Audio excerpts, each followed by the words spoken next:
regularly scheduled meeting of the Mayor and City Council of the City of College Park. I'm Mayor Bianca Motley Broom. We have a full quorum present with council members Mackenzie, Karn, Arnold, and Gay. And so at 7:39 p.m., subject to my continuing objections over Ordinance 2024-01 and the omnibus motion this body passed the first week of January 2024, I will call the meeting to order. The first item on our agenda is a Pledge of Allegiance. I pledge allegiance to the flag of the United States of America and to the republic for which it stands, one nation, under God, indivisible, with liberty and justice for all. Chaplain Dent will be doing our invocation this evening.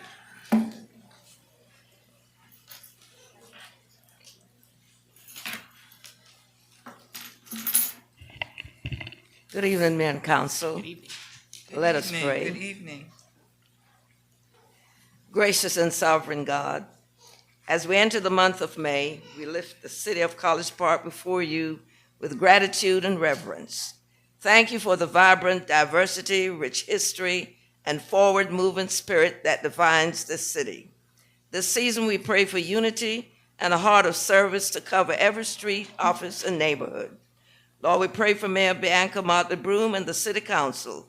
Grant them divine unity, not uniformity, but harmony of purpose and a shared commitment to the people they serve. Let their leadership make every effort to keep the unity of the Spirit through the bond of peace. May you bless them and their families. We pray for the city's dedicated staff and administrators who work tirelessly behind the scenes to ensure order, care, and progress. Strengthen them, O Lord, to serve with excellence and joy. Lord, we honor the sacrifice and calling of our first responders, firefighters, police officers, and all emergency workers. In moments of crisis, let them be guided by your peace and protected by your hand. Finally, we pray for the residents of College Park. Lord, bind us together in your love. We declare that College Park will be known not only for its location near the busiest airport, but for its spirit of service, strength, and solidarity. Hear this prayer, O Lord, in the name of the Father, Son, and of the Holy Spirit, and according to my faith, in the name of Jesus. Amen. Amen.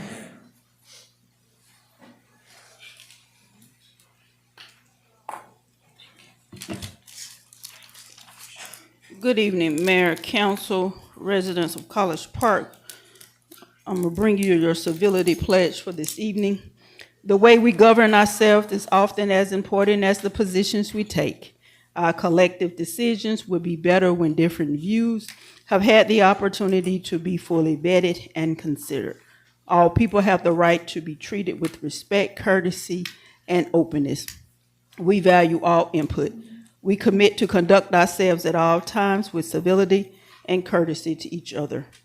I'm going to add, I know we all may be passionate about our circumstances, but here in the city of College Park, there's an ordinance 12-12-2, inciting disorder by preventing, interrupting, or disrupting a lawful assembly, meeting, gathering, or procession.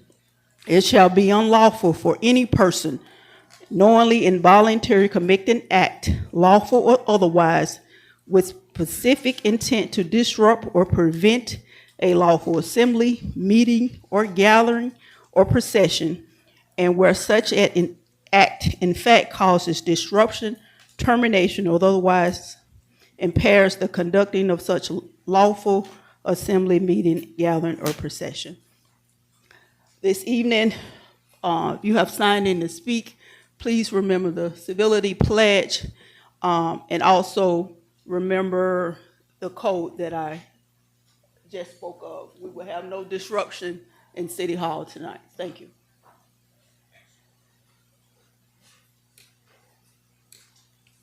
Good evening, Mayor, Council, and visitors of College Park. Good evening, Chief. I'm Sterling Jones, your fire chief, here to give the meeting safety briefing.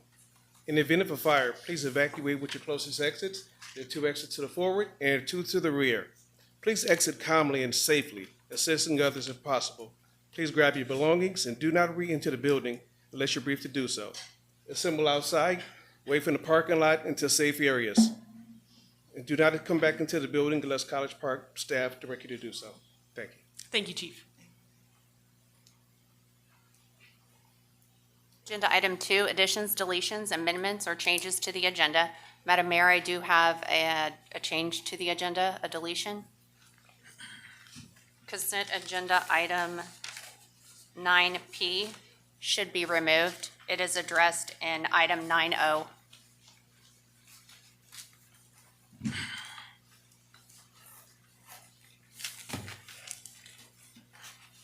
And what about 9A and B? Because they've not been through the procurement process. Bids have not been solicited for them. 10,000, between 10,000 and, what, between 10,000 and 50,000, it's supposed to be three quotes. I thought our procurement policy stated that above 10,000, we needed to have an actual bid sent out. That's what it says. I'm sorry.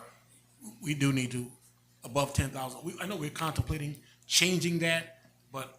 That's not what it is now. No, right. So as we sit here now, we need to do a procurement at that dollar value. So we can remove them then until. So 9A and B. Yeah, until the Well- new resolution is. Hold on, I have a comment. Councilmember Gay?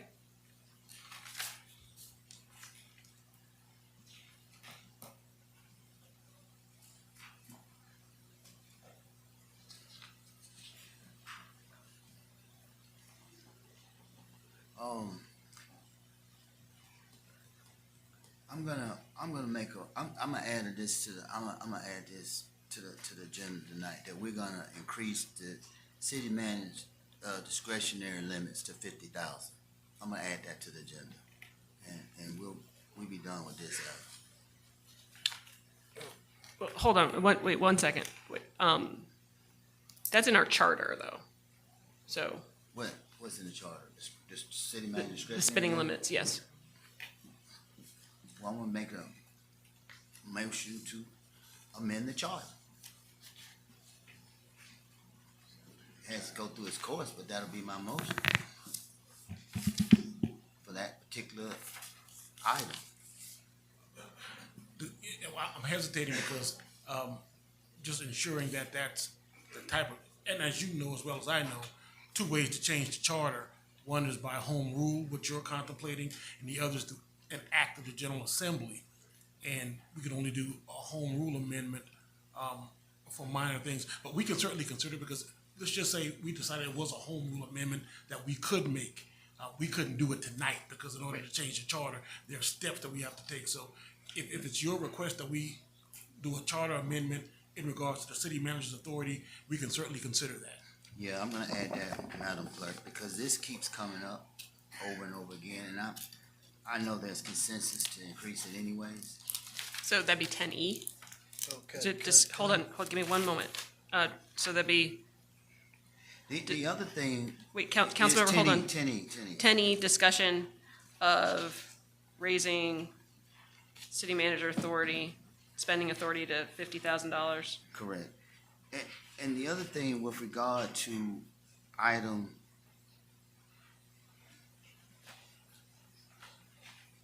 with regard to the chest pad, we already have a master contract in place, so this could have been done through an addition to the contract.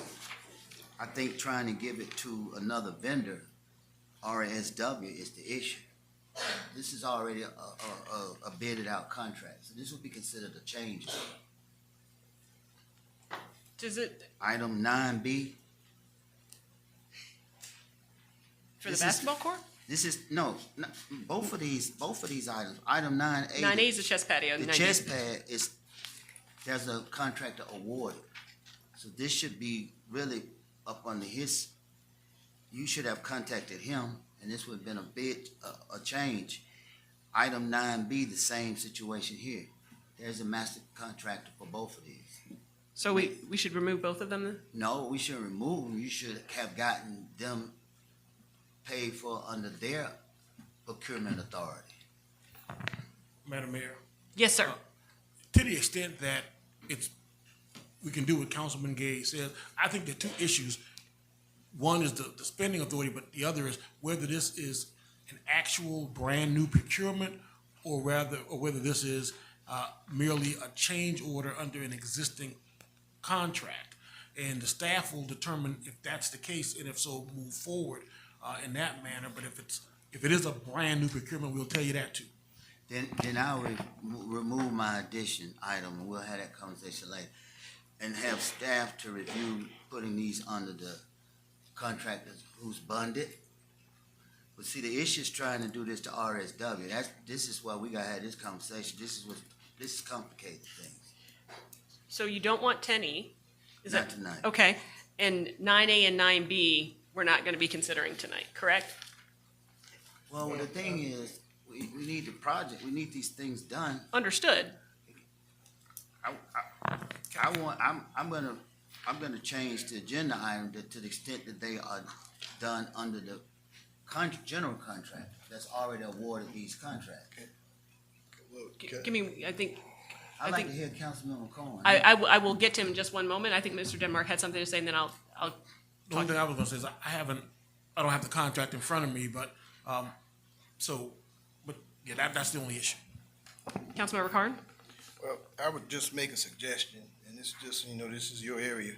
I mean, it looks like these are two items that do need to get done. Now, my suggestion, city manager, if we want to get them done, if we just lower the amounts below the threshold, so we can get started on both of them and get moving on them, and then take a look at if the finish up cost or whatever, as they finish if possible. Councilor, I cannot do that because both we receive, and the first one, we received 2 quotes. Okay. And this is. Understood. Yeah, the lowest is what's Okay. on the, and since we have to do a formal RFP, so we Understood. have to go back. Mr. Denmark? Oh, Madam Mayor, and God knows I don't want to make work for somebody in the evening, but if we can talk to Ms. Brown this evening and just kind of get the information, and we can figure out tonight before we get to because it looks like we have a few proclamations that might occupy us for a minute or two, and we might be able to figure out between now and the time we get to the consent agenda. Well, the director, Michelle Johnson, was the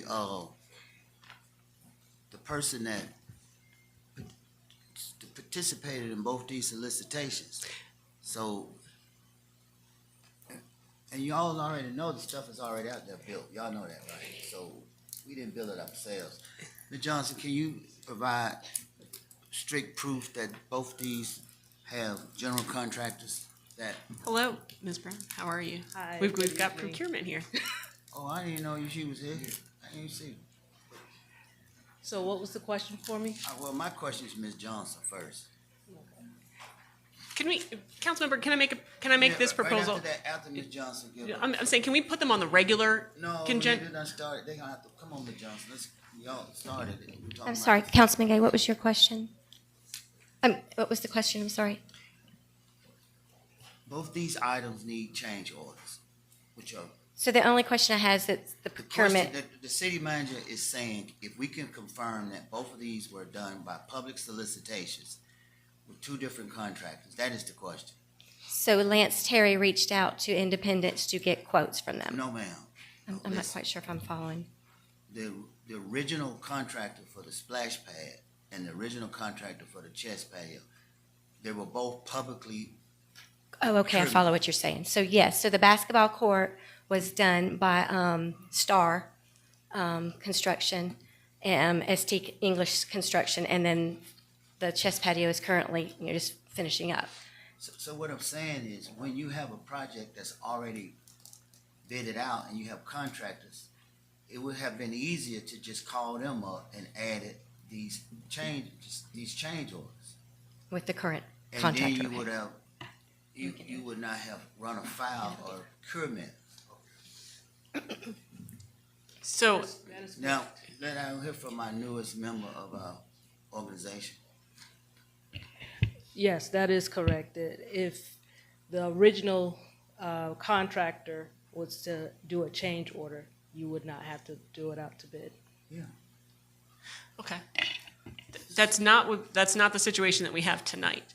And I know that you want to move No, I'm not pushing to have this done. Now it's about principle. And my Okay. point is, both these contractors are already in place. Sure. The city manager needs to contact them and have them to do these change orders if they are able. If they aren't able, then we don't run afoul of the procurement because we tried. Am I right, city manager? If they can't do it, then we. Okay. So either way, we need to remove 9A and 9B from the agenda tonight. Madam Mayor, we can handle it at the staff level and Right. with this idea, and we'll move it forward. Right. But they get removed from the agenda. 9A and 9B get removed tonight. Right, because there's nothing really to vote on Right. So we're removing 9A, 9B, 9P. May I also say to my colleagues, if you guys get this package on Thursday, and this is Monday, there's an opportunity to do this rather than take the public's time. It's a simple email to the city manager, or to me, or to the city attorney. Rather than come down here and have a spectacle, these people are not interested in all of this. We are professionals, we should have known to do this. From the city manager to the city attorney to staff. All right. And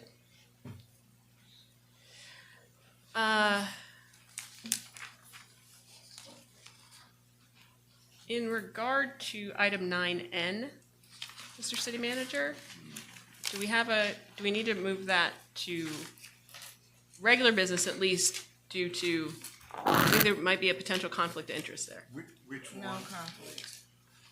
Item 9N. As the Director of Human Resources, also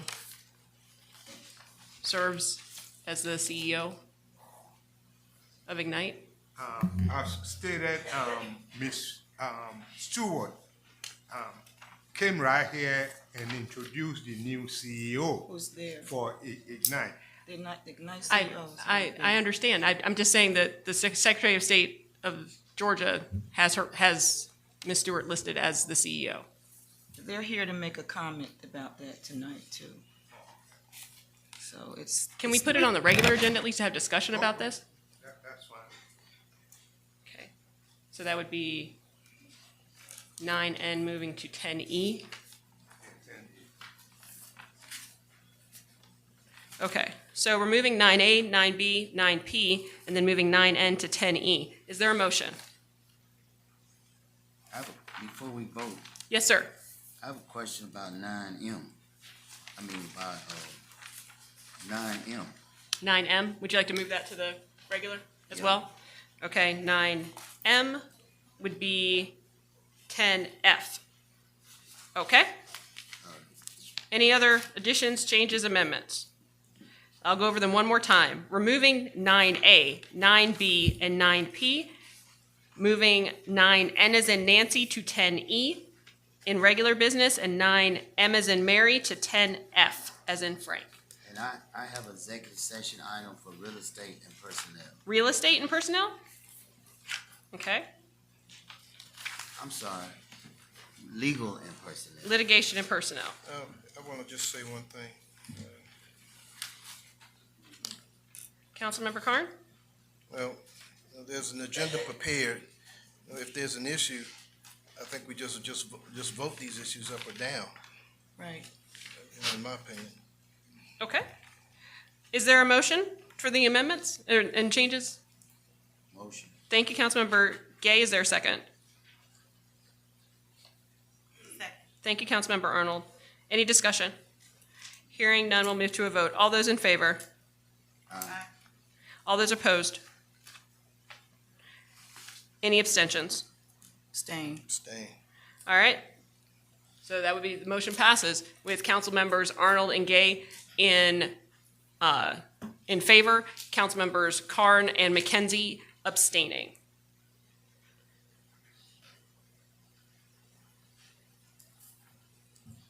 Is there a motion to approve the agenda? So moved. Thank you, Councilmember Gay. Is there a second? Second. Thank you, Councilmember Arnold. Any discussion? Hearing none, we'll move to a vote. All those in favor? Any opposed? Aye. Nay. All right, so Councilmembers Gay, Arnold, and Carn are in favor of approving the agenda. Councilmember McKenzie is opposed. The motion passes. Agenda item 4A, presentation of minutes of City Council workshop session minutes dated April 21st, 2025. Is there a motion? Motion. Thank you, Councilmember Carn. Is there a second? Thank you, Councilmember Arnold. Any discussion?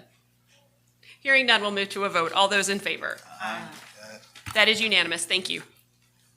Agenda item 4B, regular session minutes dated April 21st, 2025. Is there a motion?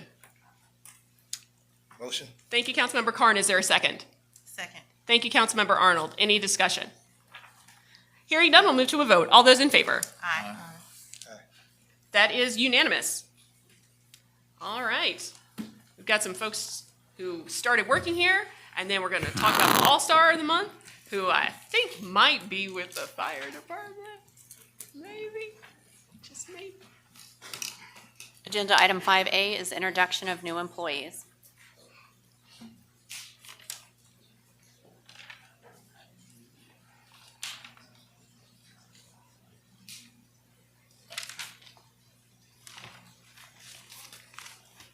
Good evening, Mayor and Council. If we have the new employees for the month of April, if you are here, please come forward and introduce yourselves.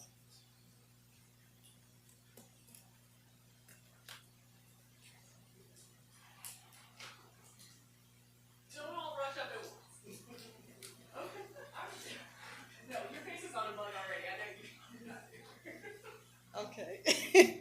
I guess nobody appeared. So we're going to move on to the employee of the month. Well, All-Star of the month, let me say that. So this employee joined the City of College Park in January of 2001 and has been a pillar of strength and dedication ever since. He consistently exemplifies outstanding leadership, compassion, and an unwavering commitment to service. Most recently, he went above and beyond by coordinating funeral services for one of our own. He led with professionalism and grace, ensuring every detail of the ceremony honored the fallen with dignity and respect. From coordinating with the family, department, personnel, and outside agencies to organizing logistics, securing ceremonial honors, and arranging processional details, he managed every element with care. His tireless efforts provided comfort to the grieving family and support to fellow firefighters, demonstrating a profound understanding of brotherhood and compassion. Beyond this exceptional act, he continues to excel as one of our top performing officers. He is actively involved in training fellow firefighters and personnel from outside agencies, ensuring the highest standards are upheld across the board. His dedication also extends to community outreach. He eagerly participates in events like Trunk or Treat, bringing joy and engagement to the children of our community. This outstanding employee lives and breathes the department's core values: honor, duty, and service. His passion, leadership, and deep commitment make him an invaluable member of the department and the City of College Park. Please join me in congratulating Lieutenant Salvatore Ganji, our April All-Star of the Month, on this well-deserved recognition.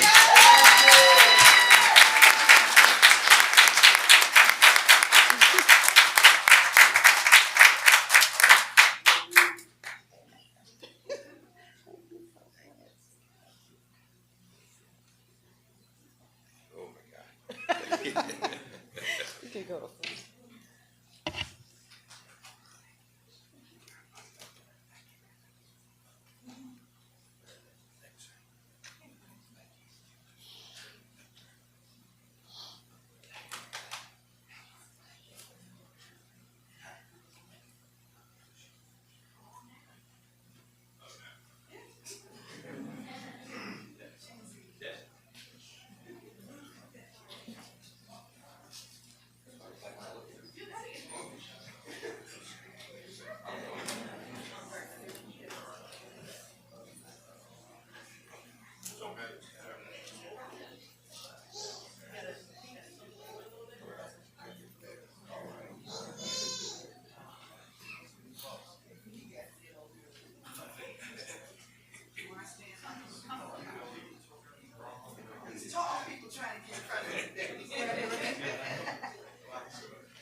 And our young man right here. Can you go this way?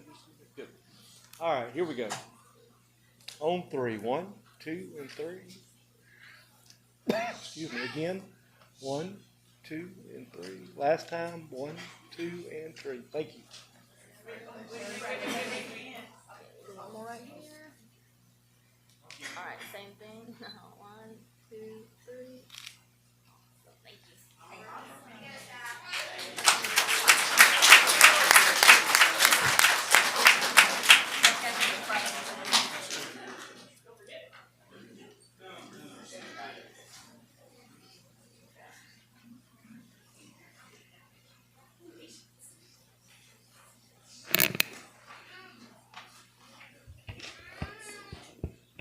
And now it is proclamation time. Who did I say was first? AU boys, right? Come on down.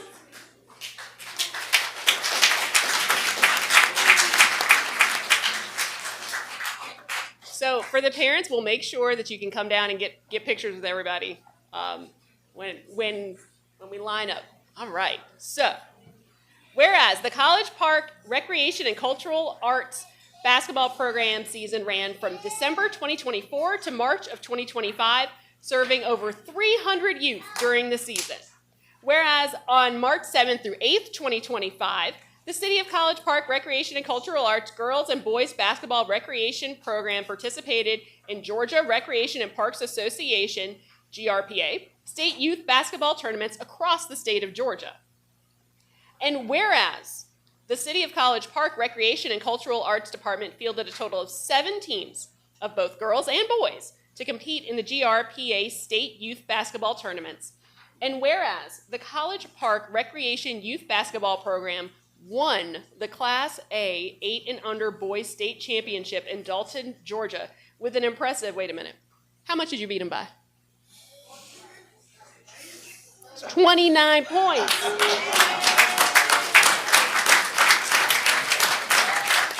Over Chatham County in the championship game. And whereas the championship team consisted of players Callie Brown, Caden Franks, Champ Gilmore Jr., Carlos McGahee, Carter Moore, Dash Walker, and Tamir Watkins. The team was coached by Jalen J.T. Terrell and Noonie McGee. Now, therefore, be it proclaimed by the mayor and the city council of the City of College Park that the College Park 8U boys youth basketball team is recognized for their hard work, dedication, and accomplishments as Georgia Recreation Parks Association state champions in the state of Georgia. Congratulations.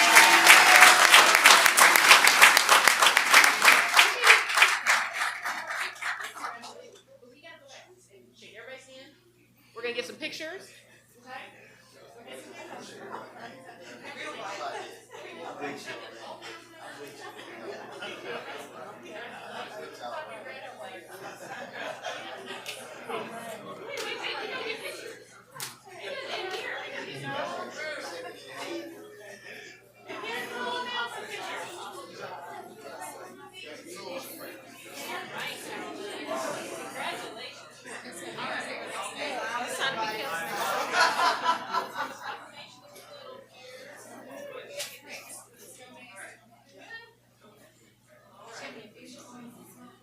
All right, Drew. Got your certificates. Be sure to turn lights up. Carlos, turn it around. All right, team. On 3. 1, 2, and 3. A little half here. College Park on 3. 1, 2, 3. All right.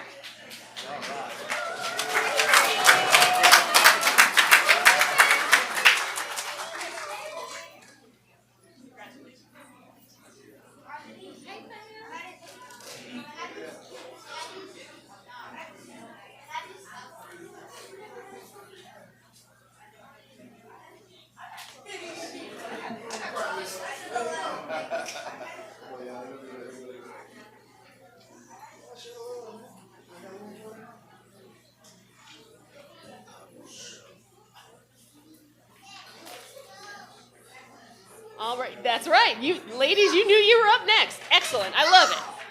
Welcome our 10U girls basketball champions. Let's get them down. Hey, coach. How you doing?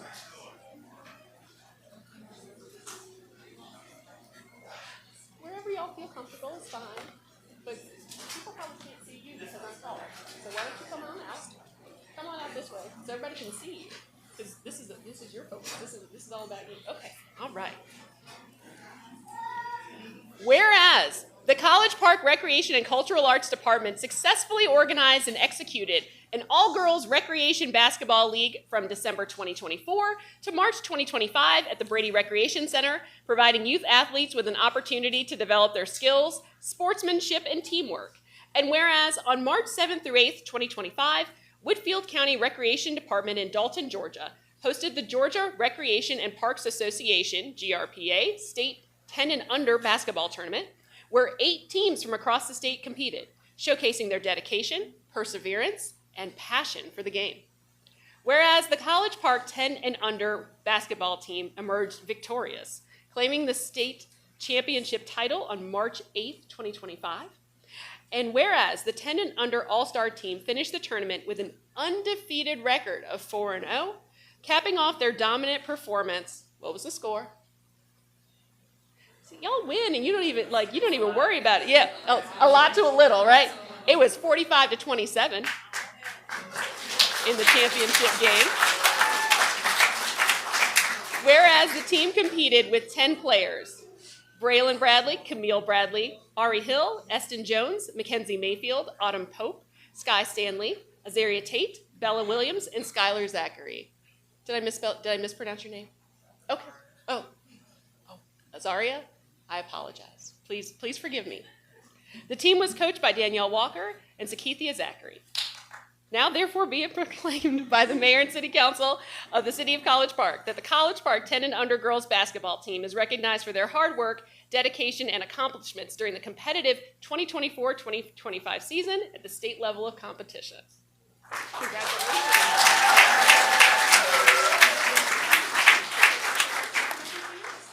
And we'll go get a picture.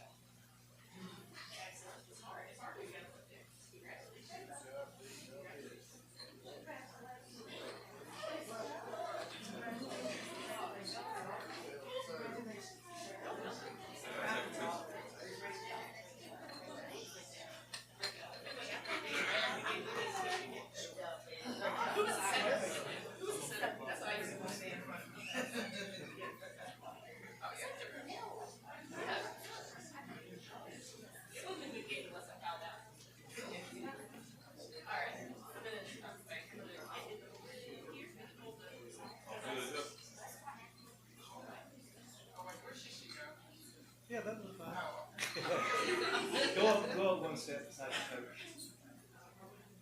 There you go. Parents, you want to come on down and take a picture? All right, group. All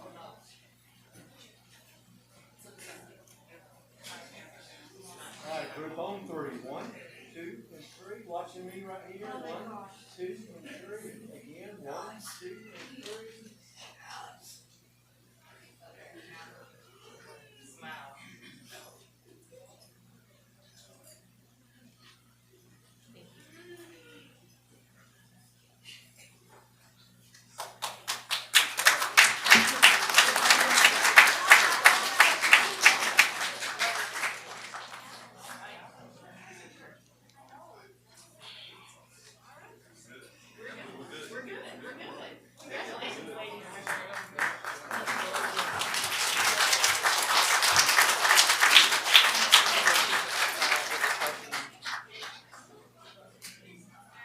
And after the 10U ladies, we've got the 10U boys.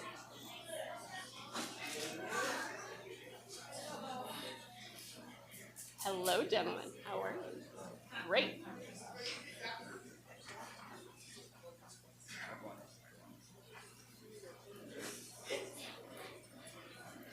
Whereas the College Park Recreation and Cultural Arts Recreation basketball program season ran from December 2024 to March of 2025, serving over 300 youth during the season. And whereas on March 7th through 8th, 2025, the City of College Park Recreation and Cultural Arts Girls and Boys Basketball Recreation Program participated in the GRPA state youth basketball tournaments across the state of Georgia. And whereas the City of College Park Recreation and Cultural Arts Department fielded a total of 7 teams of both girls and boys to compete in the GRPA state youth basketball tournaments.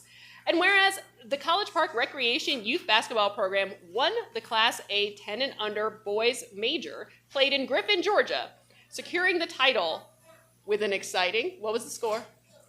28-24. You know when it's close. You know what it is, right? Over the city of South Fulton in the championship game. Whereas the championship team consisted of players Prince Bethel, Kason Culver, Charles Gunn II, Makai Henderson, King Littlejohn, Henry Reed IV, CJ Smiley, and Braxton Tate. The team was coached by Draquan Eason and Cameron Karanju. Now therefore be it proclaimed by the mayor and city council of the city of College Park that the College Park 10U boys major youth basketball team is recognized for their hard work, dedication, and accomplishments as Georgia Recreation and Parks Association state champions in the state of Georgia. Congratulations.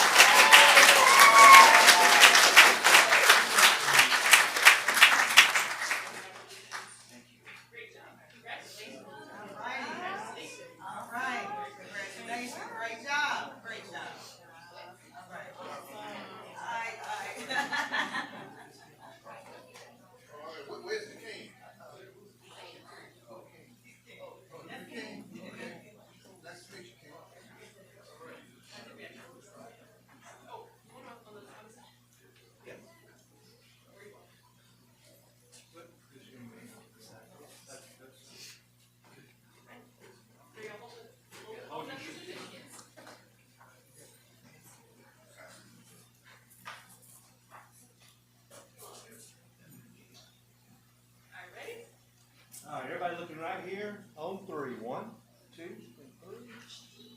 Again. 1, 2, and 3. Again.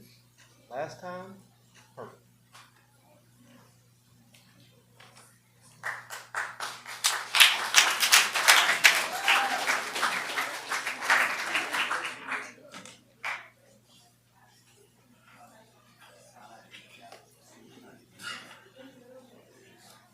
All right, 12U's up next.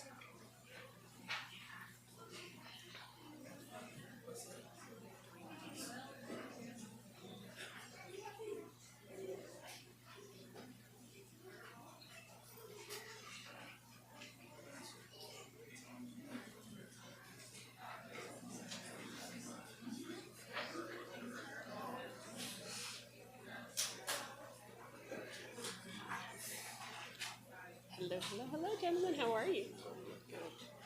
Whereas the College Park Recreation and Cultural Arts Recreation Basketball Program season ran from December 24 to March 2025, serving over 300 youth during the season.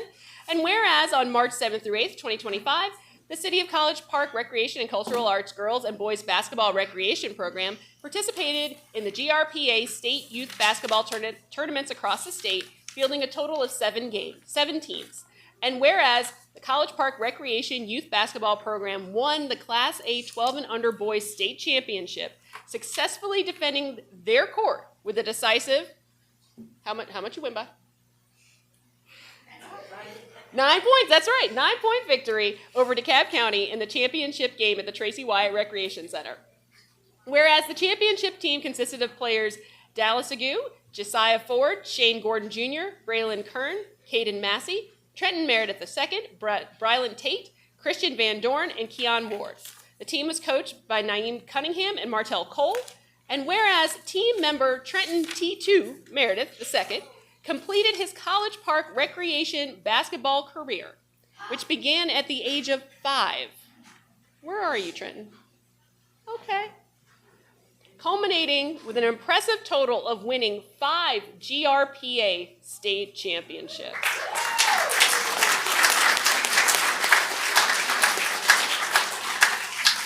Now, therefore, be it proclaimed by the Mayor and City Council of the City of College Park that the College Park 12U Boys Youth Basketball Team is recognized for their hard work, dedication, and accomplishments as the GRPA state champions in the state of Georgia.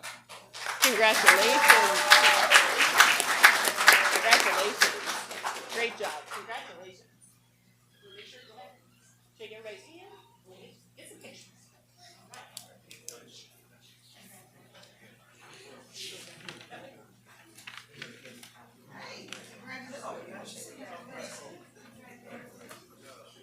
Hey, okay, so here's it. Okay, put your hand. Right. What are you doing?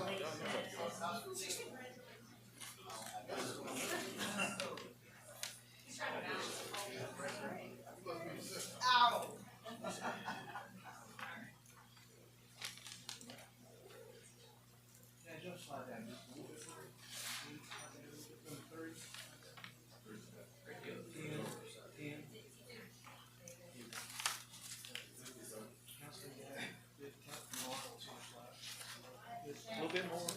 Yeah.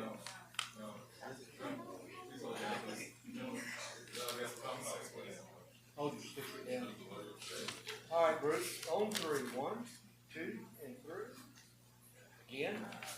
1, 2, and 3. Again. 1, 2, and 3. Perfect. All right, come on, go. Let's go. On the count of 3. 1, 2, 3. 1. Fix your mouth, T2. 2. Come on, man. 1, 2, 3. All right. Got them all.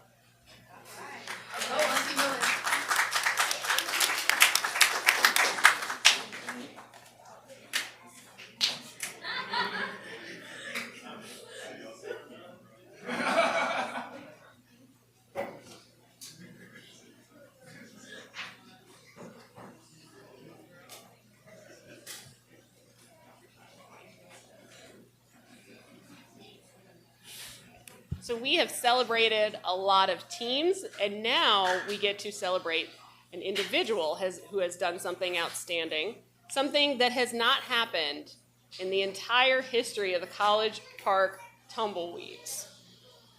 She got a perfect 10.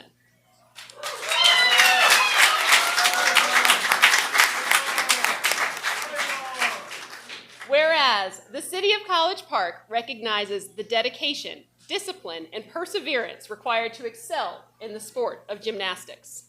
And whereas the College Park Tumbleweed Gymnastics team has been an esteemed part of our community since 1978, fostering young athletes and instilling values of hard work, sportsmanship, and excellence. And whereas on Saturday, February 22nd, 2025, at the Be Kind and Shine Gymnastics Meet held at Ackworth Community Center, Layla Gray, a 12-year-old Level Excel silver gymnast, achieved a historic milestone by earning a perfect 10 on the uneven bars.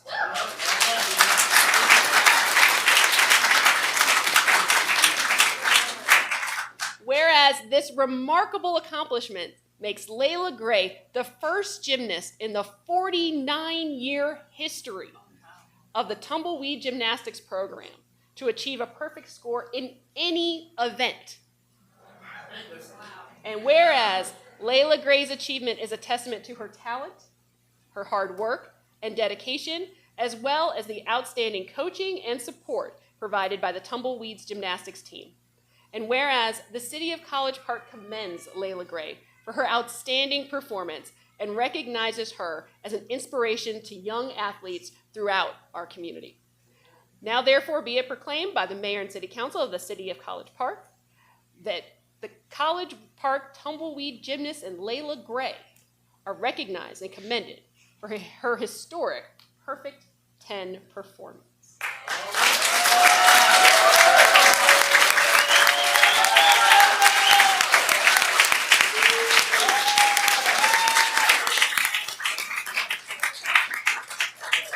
I mean, could we be more proud of Layla? I mean, I know this is a lot, but what you did was amazing, and we want to celebrate you. Congratulations, Layla. Do you want to say anything? You can talk in the mic if you want. You don't have to. You don't have to. All right. So we're just going to get some pictures. So let's make sure that everybody comes on up. Congratulations. Yep, coaches, come on down. Wait, let's go.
Whereas, because we're here for the Black History Committee now, come on down. Whereas the College Park Black History Committee has dedicated itself to promoting and preserving the rich history, culture, and achievements of African Americans in the College Park community, and whereas the College Park Black History Committee has dedicated itself to promoting and preserving the rich history, culture, and achievements of the entire community. It played a vital role in celebrating Black History Month and ensuring that the legacy of African American leaders, pioneers, and innovators is honored, acknowledged, and passed on to future generations. And whereas the committee has worked tirelessly to engage residents, youth, and community leaders in meaningful conversations, reflections, and activities that inspire unity, pride, and a deeper sense of community. And whereas the College Park Black History Committee's unwavering commitment to the advancement of inclusivity, equality, and cultural awareness continues to strengthen the bonds within our community and beyond. And whereas the tireless efforts and remarkable achievements of the College Park Black History Committee have enriched the lives of many, demonstrating the profound impact of collective action and dedication to positive change. Now, therefore, be it proclaimed by the Mayor and City Council of the City of College Park that we hereby recognize and honor the College Park Black History Committee for its outstanding contributions to our community, its dedication to preserving history, and its efforts to promote education and awareness about African American culture and heritage.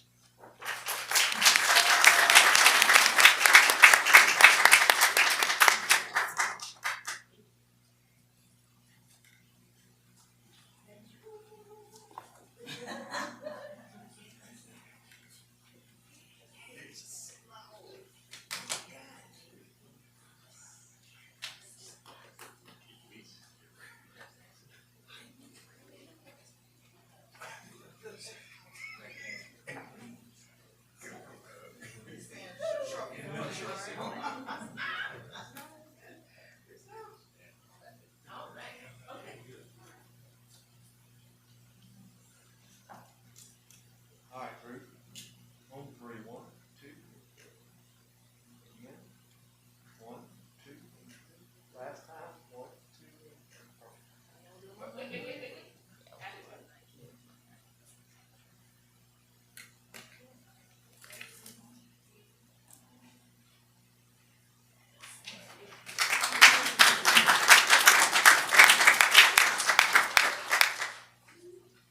All right. Last but certainly not least, because it is so very important, it is National Drinking Water Week. Whereas water is a fundamental natural resource and essential for human health, well-being, and the environment, and whereas the provision of safe and reliable drinking water is critical to public health service, whereas the Safe Drinking Water Act, enacted in 1974, plays a vital role ensuring the quality of our nation's drinking water, and whereas the American Water Works Association has led the annual celebration of Drinking Water Week since 1988, recognizing the importance of water professionals and the vital role drinking water plays in our daily lives. And whereas the week of May 5th through May 11th, 2025, provides an opportunity to raise awareness about the importance of protecting our water resources and promoting water conservation.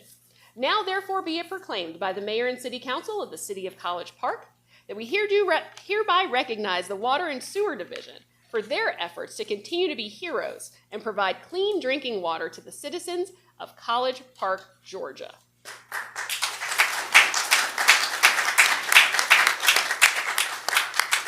Some of the hardest working folks in the business. Thank you, thank you, thank you.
Next agenda item, 6, remarks of citizens. First public comment is Johnny Williams.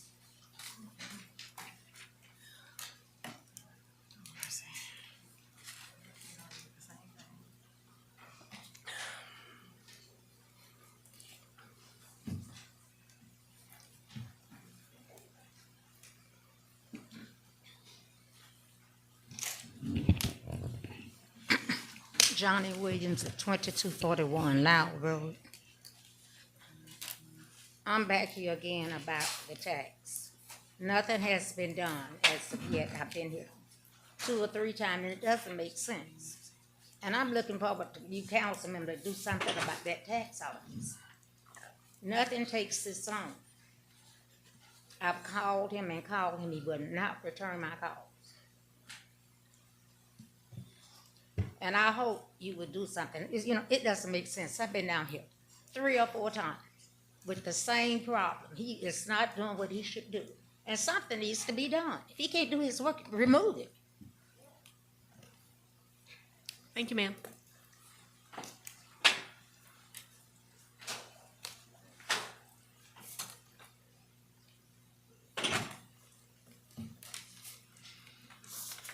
Next public comment, Jawar Shawana.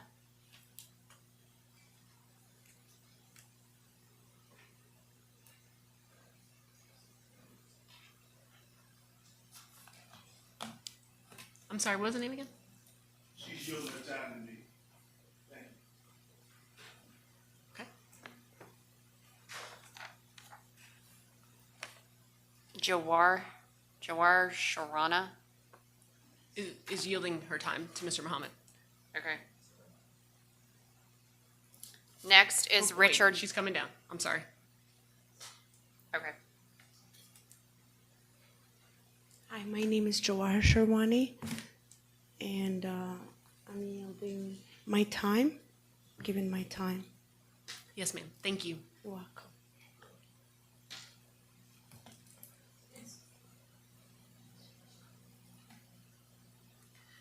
Next public comment, Richard Greer.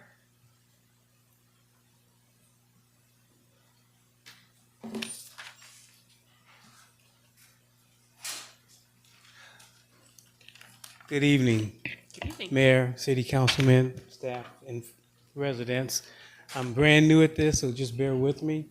But I just like to bring up a point. I'm sure all of you are aware that our HRM person, Miss Rose Stewart, is out with the death of her family member.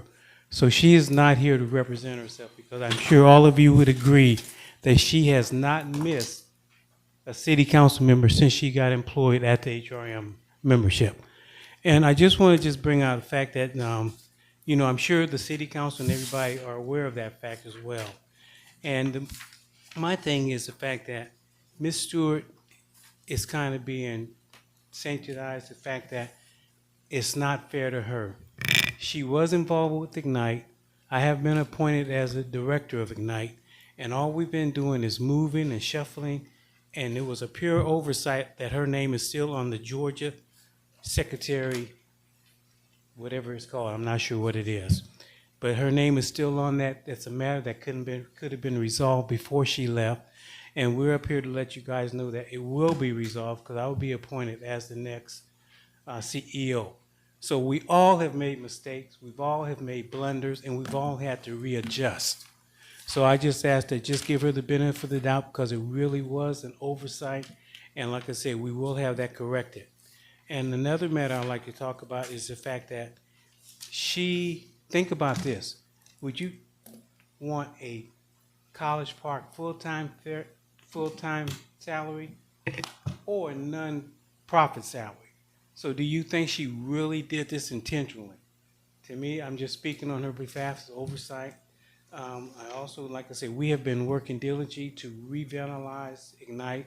It's gone through some up, downs, and changes, but we are here to make it work. I thoroughly enjoy it. I'm a resident of 15 years, and I thoroughly enjoy what I do, and I thoroughly enjoy the community.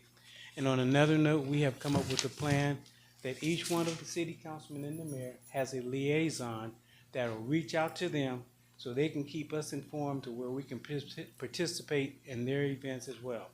And I do apologize, Councilwoman Arnold. I did reach out to your young fellow, but I've been out of the country for the last week and a half, and I look forward to working with him, so please have him to reach out to me. So I just want to say, we are going to correct the situation, and it should be corrected by the next city council. Now, I don't know what debt it is. I don't know how much it's going to take, but if it just takes the naming of the change and everything, it will be corrected. So I just want to say thank you. Have a good evening, and keep smiling, everyone. Thank you, sir.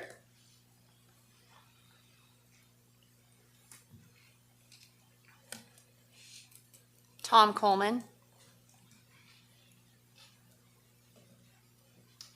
Good evening. I sent this letter to the mayor and council earlier today, got an immediate response from Councilwoman McKenzie. Thank you very much. I'd like to read it into the record. Dear Mayor and Council and City Manager, the subject is problems with tonight's consent agenda. I imagine you're getting tired of hearing from me. Well, I too am tired of the necessity of pointing out the controversial spending of taxpayer dollars without discussion via the consent agenda. Please look closely at item 9L for the $70,000 for a legislative aid to Council Member McKenzie. While the detail behind the vote of the executive session to replace the single position of assistant to both the mayor and all council members that has been in place all these many years was replaced recently with five assistants at $70,000 each. The detail of that term for that was not given. It's clear, however, the intent was that the contract amount was to cover 12 months, $70,000 for a year. The contract for item 9L given in the packet is $70,000 for only 7 or so months left in the calendar year of 2025. Similar errors appear in the term and renewal of the contract section. Now, Councilwoman McKenzie, in her reply to me, said that she recognized that there was problems there and turned it over to the attorney to get rectified. So we're still in the position where you've told the citizens it's going to be one thing, and now without citizens seeing it, it's being changed. And you folks, if you've seen the change contract, I'd be surprised. You got it. Okay, well, you're not voting for a pig in a poke. But the citizens don't know what's going on. Next, kindly look at item 9M, an agreement with Destination College Park. When the newly minute not-for-profit presented at an earlier workshop, the pitch was that the payment was to be taken from funds allocated to our long-standing destination marketing organization, ATL Atlanta Airport Convention and Visitors Bureau, and thus would cost the city, quote unquote, no additional funds. The item detail doesn't support this. What's changed? Can't tell without discussion. The current package material show a firm fixed price of $80,000. However, the title for 9M states $80,000 plus incentives. As no specifics of the incentives are given, passing an as-is effectively signing a blank check. Councilwoman McKenzie clarified that it wasn't going to be taken out of the Atlanta Visitor and Convention Bureau. However, the fact that you're signing something that isn't specified what the incentives are, you don't know what the contract amount is going to be. Any council member can request that these items be moved off the consent agenda and fully discussed. Failure to do so. Thank you, sir. Thanks a lot.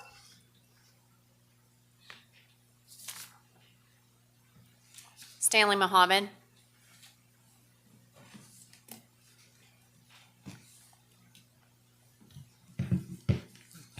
Greetings, Mayor and Council. Assalamu alaikum. I come before you all as a man and the city has become persona non grata because I chose to seek justice from you and you refused to give your brother justice as I stood for each and every one of you. Our city manager, he called me and asked me to have the brothers and sisters and come and stand for him to get him the position. He gave me his word he would stand for justice and truth. I don't seek no favor from none of you. I seek favor from God. And I stand before you like Moses stand before Pharaoh, as Daniel stand before Nebuchadnezzar. They were persona non grata before the government of their time, and you are an extension of the government that oppressed our people. But will you continue the legacy of injustice? Because justice does not see any person. So brother, I no longer support him because he lost his favor with God. Not with me, with God, when he decided to actually stand for Michelle Johnson when she was known guilty and lied to the police department, which is a crime, to knowingly make false statements to the police department, and all of you said nothing. And Miss Wagner, she got an email from Michelle Johnson and took the email and fraudulently put my name on it as though I made an opens record request. I told our brother about this, Dr. Emmanuel Anadarin. He did nothing. So it seems like white people get justice from you, Dr. Emmanuel, but your own brother who actually helped you get in that seat with our brothers and sisters, you send me a letter of injustice, but we profess that we're men and women of God. But there's a scriptures that I want to share with you. And it says, those who acquit the guilty but condemn the innocent, the Lord detests. I'm an innocent man when it comes to that injustice. Now, we're talking about the injustice with our people, with Chelsea Gardens. See, I don't care about what you build in this city. This is made by man. In fact, you named it after a racist mayor, Jack Longino. With you, Roderick Gay, you told me that he said all black people want to do in this city is have sex and do drugs. But Joe Karn, you actually condone a man that you know is racist? That's not black. I know your history, Brother Joe. And you have been a cancer in feeding evil and indecency about your own brother who stood for our people. I've been here longer than all of you. I sacrificed for our people. Now in Chelsea Gardens, while you Easter egg hunting, Councilwoman Arnold, by the way, that's a pagan European ritual, ain't got nothing to do with Jesus. It has sexual immorality attached to it. It's based in a lie. Why would we teach our children a lie? Halloween, Christmas, all of Santa Claus, all that's white man's pagan ritual. But you're supposed to be black. Why you each have egg hunting our people in Chelsea Gardens living in terrible conditions? Get out your seat, all of you, and knock on the doors and be there for my people. Or God will condemn you all.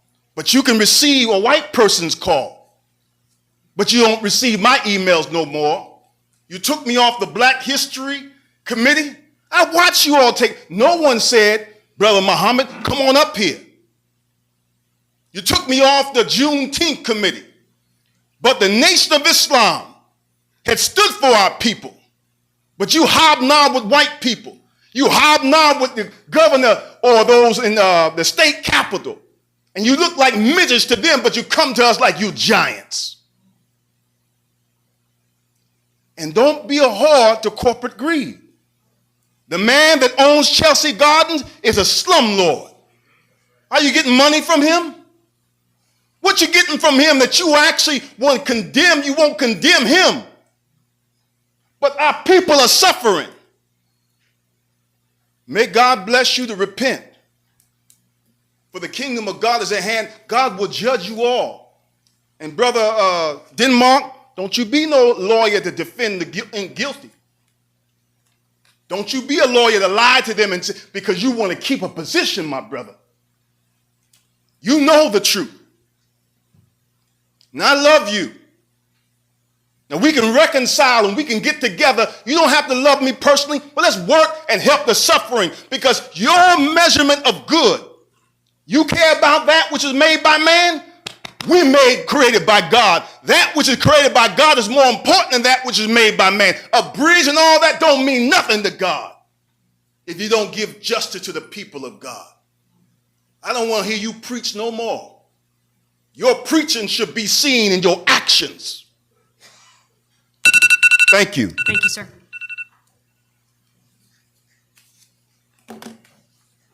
Dontavius Moore.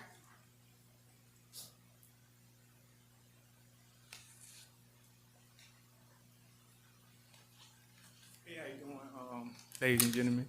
I have a question. I hope I can get an answer. My question is, why would you let Chelsea Garden workers do construction knowing that it's senior citizens, children, and with disabilities, where they're cutting off the water, where we have to wait for hours to boo-boo and pee, and it is mold growing where we can barely breathe correctly, and it's dangerous and hazardous because anything can fall from upstairs going downstairs. Knowing these things can happen, why didn't you stop the construction, them tearing it down while we still living in the apartment complex? Is there anyone with an answer for this? They don't answer questions. Oh, well, I just want to let you know, that's what's going on in our apartments, full of mold. They're doing construction while we're living in there, and they cut off the water whenever they want to. So my mother and I, senior citizens, have to hold our pee and boo-boo for hours, hoping they could come turn on the water. And that's all I have to say. Thank you, sir.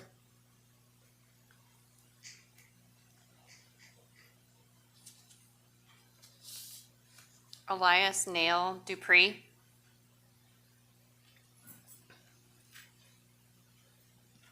Good evening. I wanted to call back to the earlier discussion showing that there's ample time to hear the concerns of community members, which is paramount for the council members. When the council fails to hear or even acknowledge its constituents, these public forums unfortunately become the only avenue for those concerns to be heard. Residents of College Park have been living in unsafe conditions for months.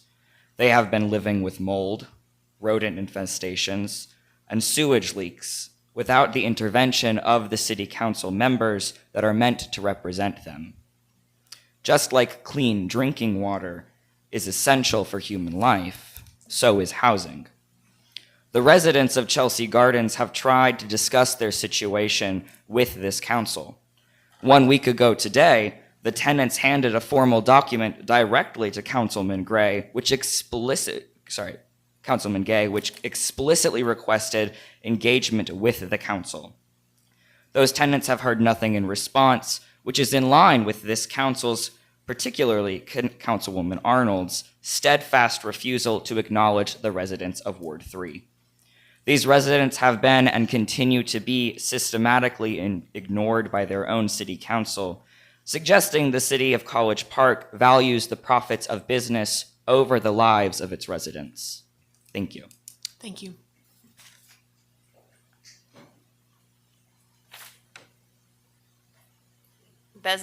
Bezaleel Jupiter. Bezaleel Jupiter, Party for Socialism and Liberation.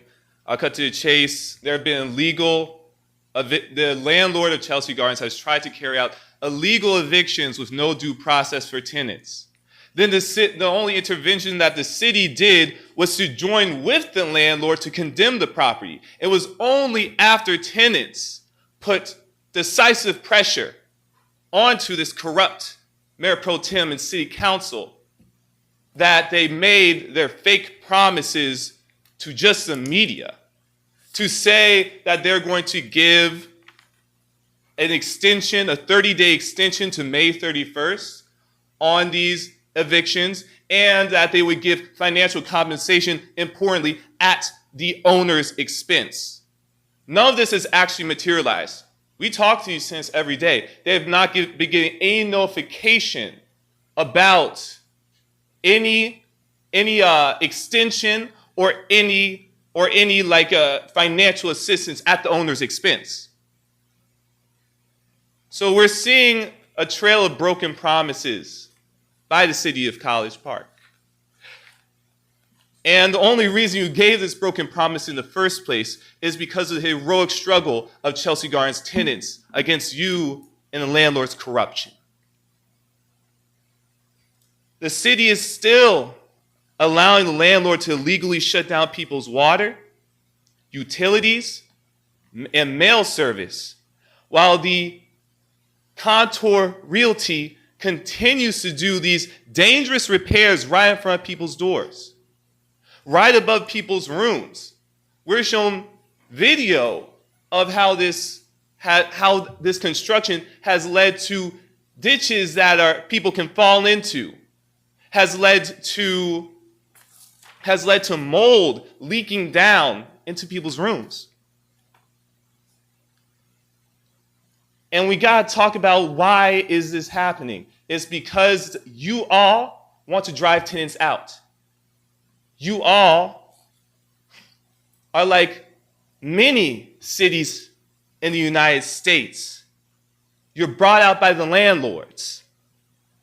In fact, Contour Realty, owned by Pretis de Vucage, which just brought Chelsea Gardens, gave the largest campaign contribution, $3,000 to Councilwoman Tracy Arnold's campaign for Ward 3, which Chelsea Gardens is in. They also contributed $4,000 in campaign contributions to Mayor Pro Tem Jamel E. McKenzie. So much for your crocodile tears. So, what should be done now? We are demanding that the city keep its promises to tenants to halt all evictions and illegal shutoffs and make sure tenants are actually financially compensated to move out if they choose to do so. 2, stop the evictions now. And then 3, we demand a meeting between current and former tenants. Thank you, sir. And the city and the landlord. Thank you sir. very much. Thank you, sir. Sir, there's no... Madam Mayor, that is all I have for written public comment, and I have no emailed public comment. All right, if anyone else wishes to speak at this time, they can approach. In person.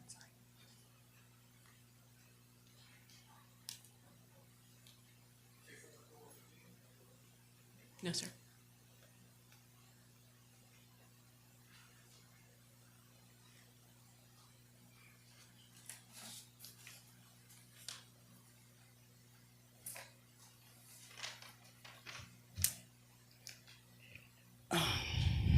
Dr. Sabrina Miller Willis.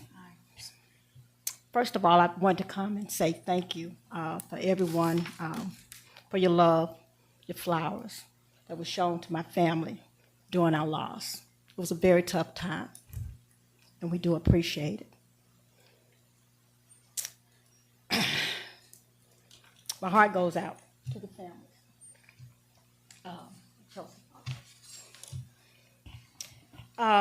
But on a lighter note, as a proud citizen and community servant in the city of College Park, I'm thrilled to announce our 4th Kaboom Playground bill.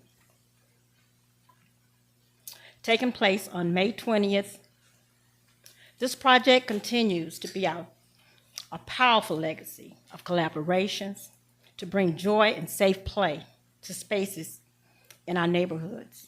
Favor House has always partnered with incredible organizations. Forrester at the Badgett Stadium, Alpha Kappa Alpha, Sorority at the Tracy White Recreation Center, Target at Dr. Sabrina Miller Willis, Park and Beyond the View at Legacy of Glory on Main Street. Each bill has left a lasting impact, and this next one will be no exception. We are honored to welcome Delta Airlines and their worldwide sales team to bring more play to College Park. A large apartment complex surrounded by hotels, warehouses, and directly in the flight path of the world's busiest airport. The Embarcadero Apartments will soon be home to a vibrant new playground and other new amenities, including shade, structures, paintings, and much more. A big thank you to Delta for their generous support. They are rolling out the red carpet for our community, bringing not only resources, but their commitment to service and excellence. I'm excited to spearhead this initiative and continue our mission of making College Park a place where children can grow, play, and dream, right in this community where we live. Together, we are building more playgrounds, we are building hope, health, and a stronger future. I just want to say something right quick. My first job was at the Atlanta Airport Marriott on Best Road. And when I started there, I was a housekeeper. I worked for like $3.90 an hour. I made plenty of beds at the Marriott. But today I can stand and say, we're bringing play across the street where my first job was. And I have a heart for the city. I have a heart. But thank you. Thank you, ma'am. And thanks to the City of College Park for all you do to make our community with play and for partnering with us. Thank you, ma'am.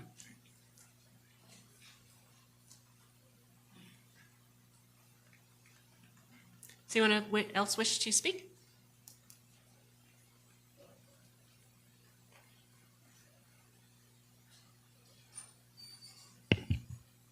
Hello to the council. I just wanted to make a few points regarding. I'm sorry. Could you identify yourself, please? Kofi. Last name, please. Styles. So, in the absence of rent control, the city should be going above and beyond to prevent evictions, which will only contribute to the prevalence of homelessness in the community. And the tenants of Chelsea Gardens deserve a complete stop to the evictions and compensation for temporary relocation during renovation. Demanding the landlords renovate these apartment complexes in phases, whereby empty units are renovated first so that residents can move into them in a timely manner, not only preserves their right to housing, but ensures their housing is safe and healthy.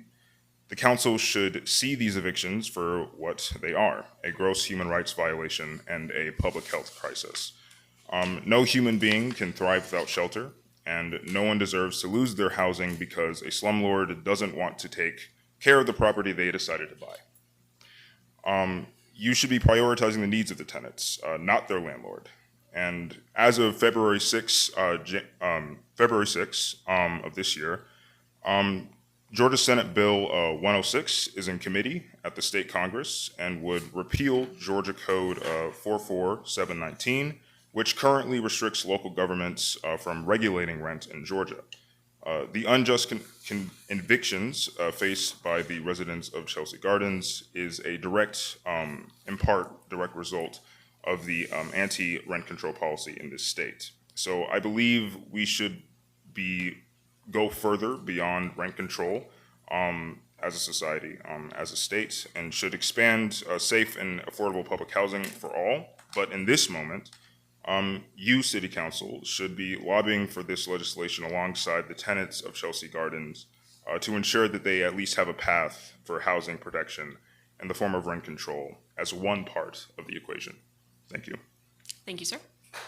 No, please, there's no applause. Thank you. If anyone else wishes to, ma'am, you yielded your time? Yeah, 15. I think we're at 15 minutes.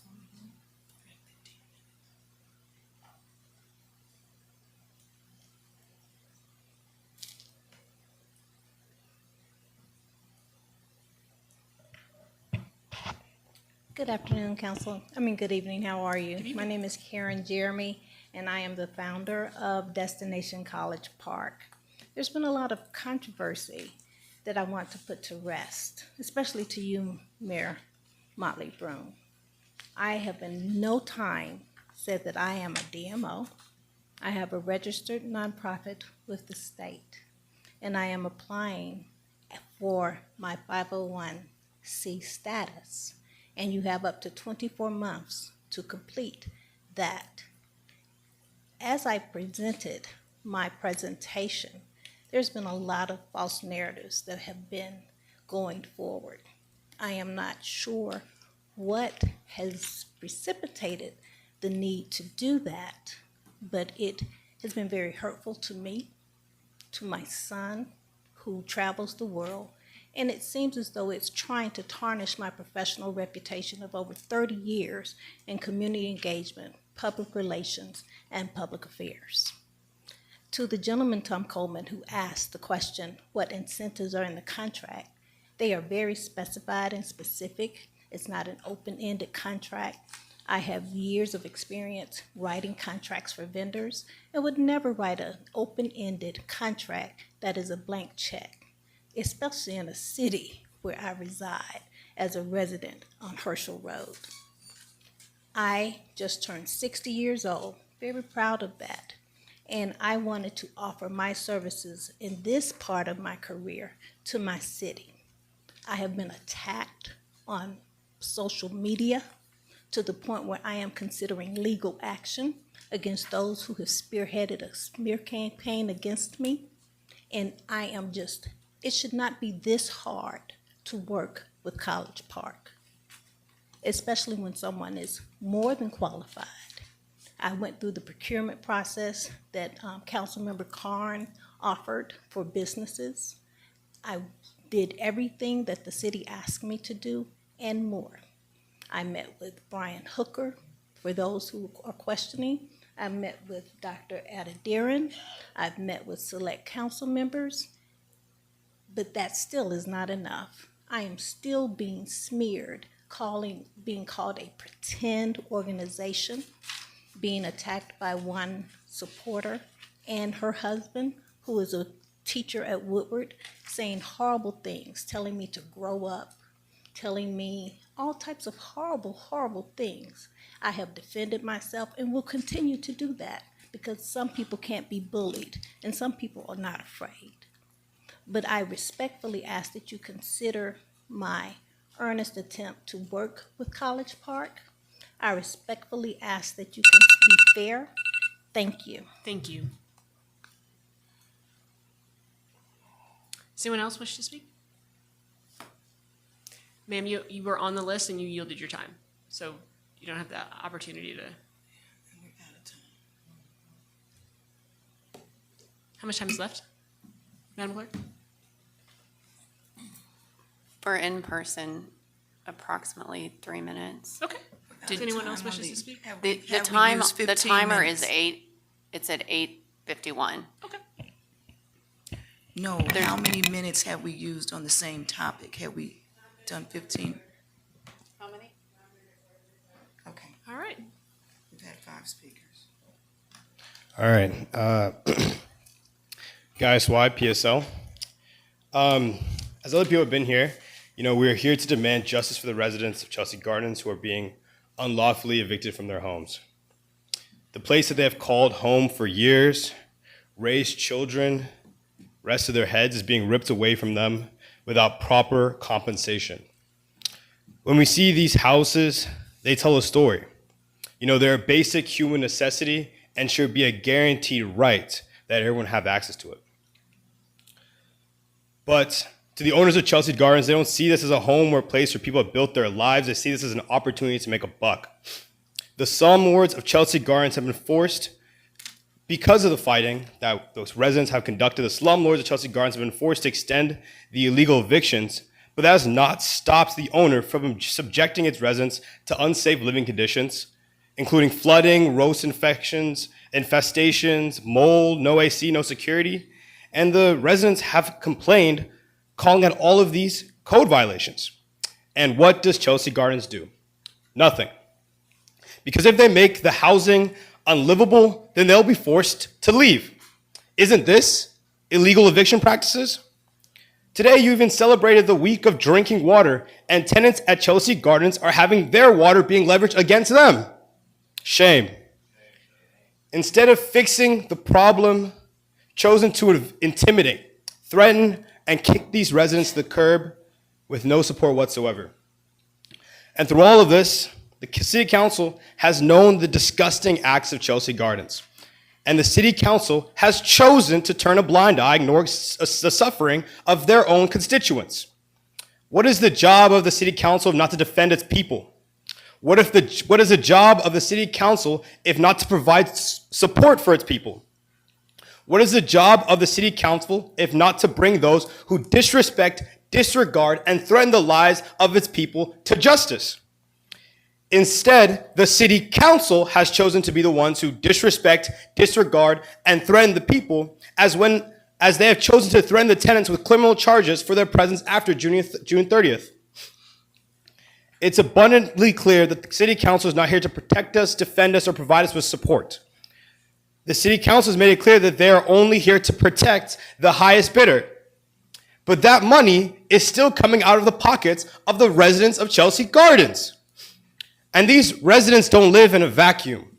They are our neighbors, our friends, our family. They are workers, bus drivers, teachers, students, nurses. They are our community. They are the ones who make Atlanta function. They make the largest airport in the world function. So to the owners of Chelsea Gardens and the city council, this is more than just a moment Thank you, sir. where you can attack one of us. Thank you, sir. Because you attack all of us. Are we out of time? Or we have more? Deputy Clerk, how many minutes do we have left on the subject? The subject? No, I mean just time in general. 5 minutes and 39 seconds. Okay. And Anyone- to clarify, in person was to be 30. So the remainder of the time for emails, does that go to in person? It was only, I think it's 6 minutes if we needed it. Yeah. It's 30 for in person. 30 period. Right.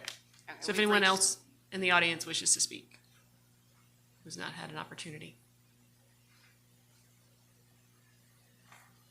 All right, seeing none others, we will move forward with the agenda. So there was no email, There was no email? No. No, Comments? no, sir. Okay. Agenda item 7 is public hearings, and we have no public hearings this evening.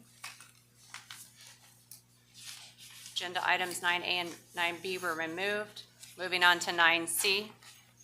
For the consent agenda, Madam Mayor, would you like me to read through each of the items? Yes, ma'am, especially since we've had some changes to the consent agenda. Yes, Mayor. 9C is consideration of an action on a request to approve the license renewals for integrated security technologies, which will be used to upgrade our current camera software. This item is requested by Michael Hicks, Chief Information Officer. This is a budgeted item, GL account number 100-1535-52-5730, R&M D/P equipment. This will service all wards.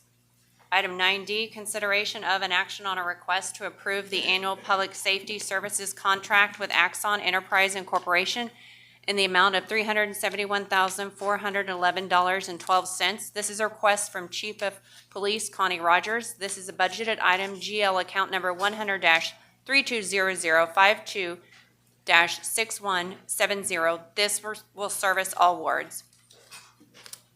Item 9E, consideration of an action on a request to renew services provided by Amadeus, the licensure provider that enables the GICC sales development users to access our Delphi and Salesforce meeting software in the amount of $74,697.29.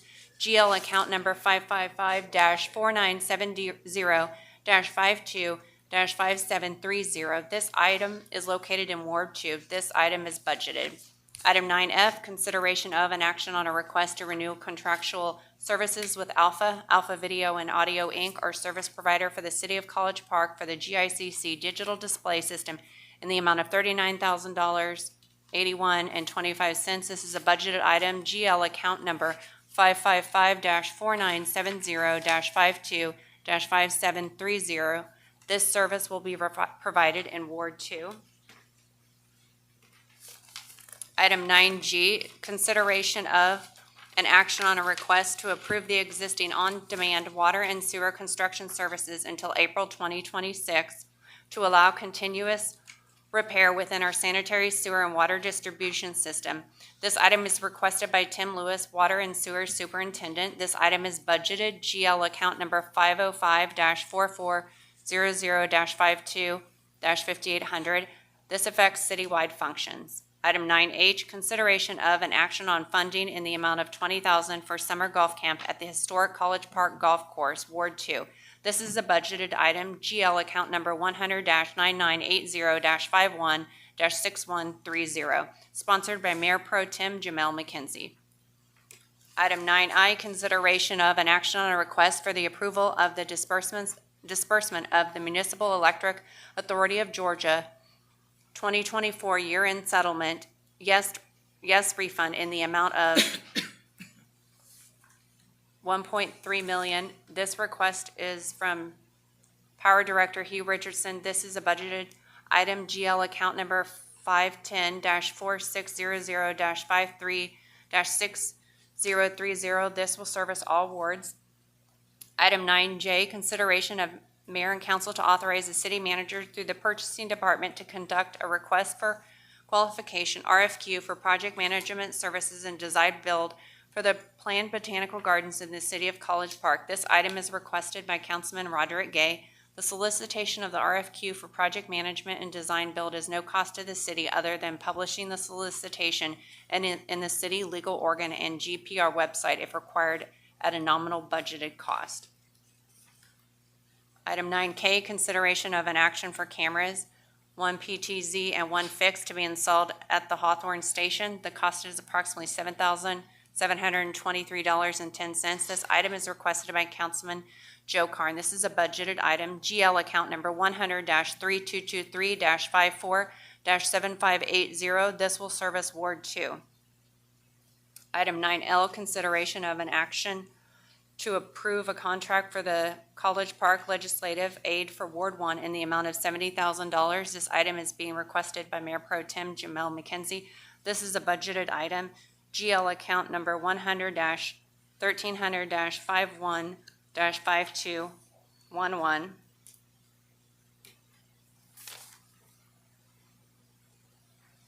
The next two items are moved to the regular agenda. 9O, consideration of an action on a request to prepare an authorization for the city purchasing manager to solicit bids for construction of a citywide dog park at Herschel Road and Main Street. This item is sponsored by Councilman Roderick Gay.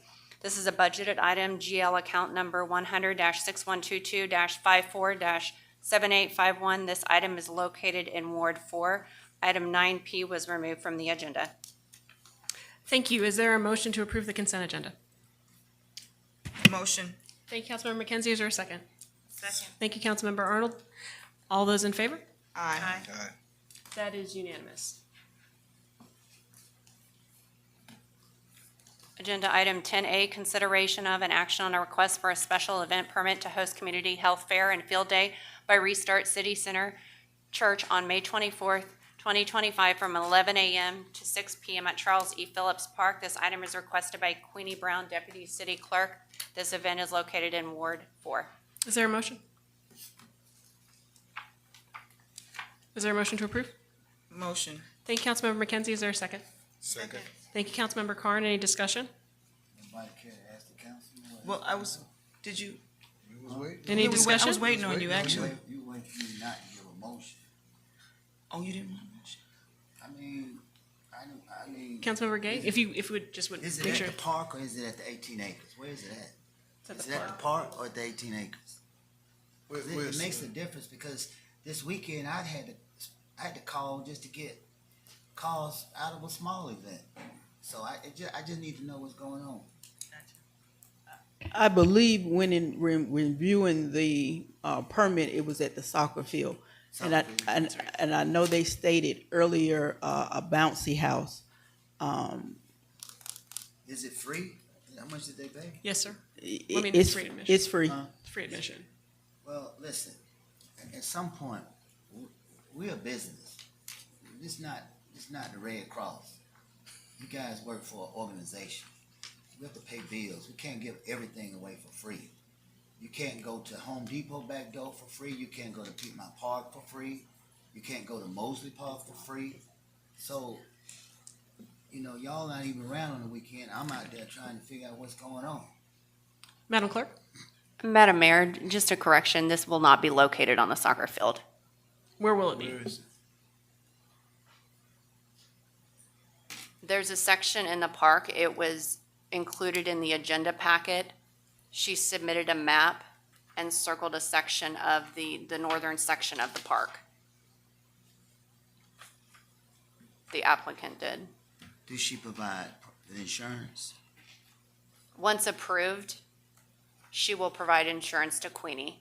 And staff is looking at a new special event process. We're in the process of revamping our special events permitting process, which could possibly include, it would be something we would present to Mayor and City Council, which could possibly include, as you suggested. If it's in the Fees. 18-acre parking lot without the soccer field, I don't see any problem. But if it's in Phillips Park, it can't hold 200-300 people Okay, with regular guests. I'm looking at this map here. Is this the map we're talking about here? Yes, sir, and there is an email attached to it. I'm sorry, is this what? There's also an email attached in the agenda packet, the applicant explaining where they plan on holding the event. They will set their tents up on the concrete parking area to the left of the soccer field, which is also behind the basketball court. Okay, all of that area is in Ward 2. All of that is in my ward, if this is where they're setting up at. What I'm reading is correct. Yes, sir, that is So correct. this is in Ward 2. It was listed as in Ward 4 because I was assuming, I thought Phillips Park, which is in Ward 4. The Jamestown site is in Ward 2. So who's handling, Michelle?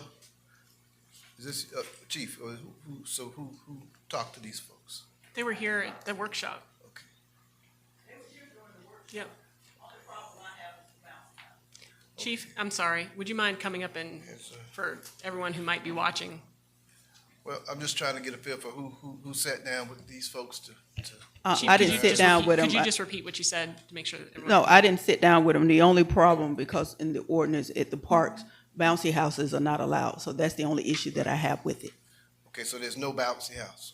That's not She received in doing the workshop, I can't remember the lady's name, but she mentioned a bouncy house. That's the only thing that I have an issue with, that they cannot have a bouncy house out there. Okay, well, if it says no bouncy house, then we're not gonna do the bouncy house. Well, from what I heard, this is a health fair, and did anybody with staff meet with these folks? Sir, Queenie I see Brown, Came from Queenie. deputy, yes, Is and Queenie here? Because she was just here. Is she, let me see if she's still in the building. okay.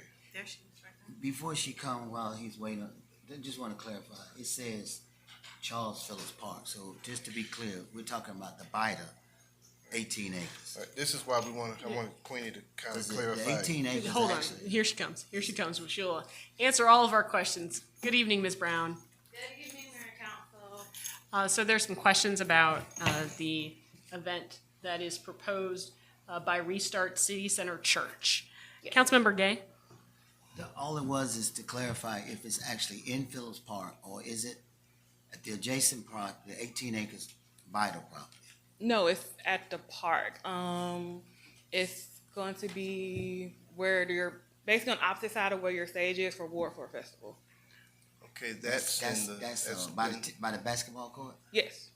Okay, that's not in Phillips Park. That's not.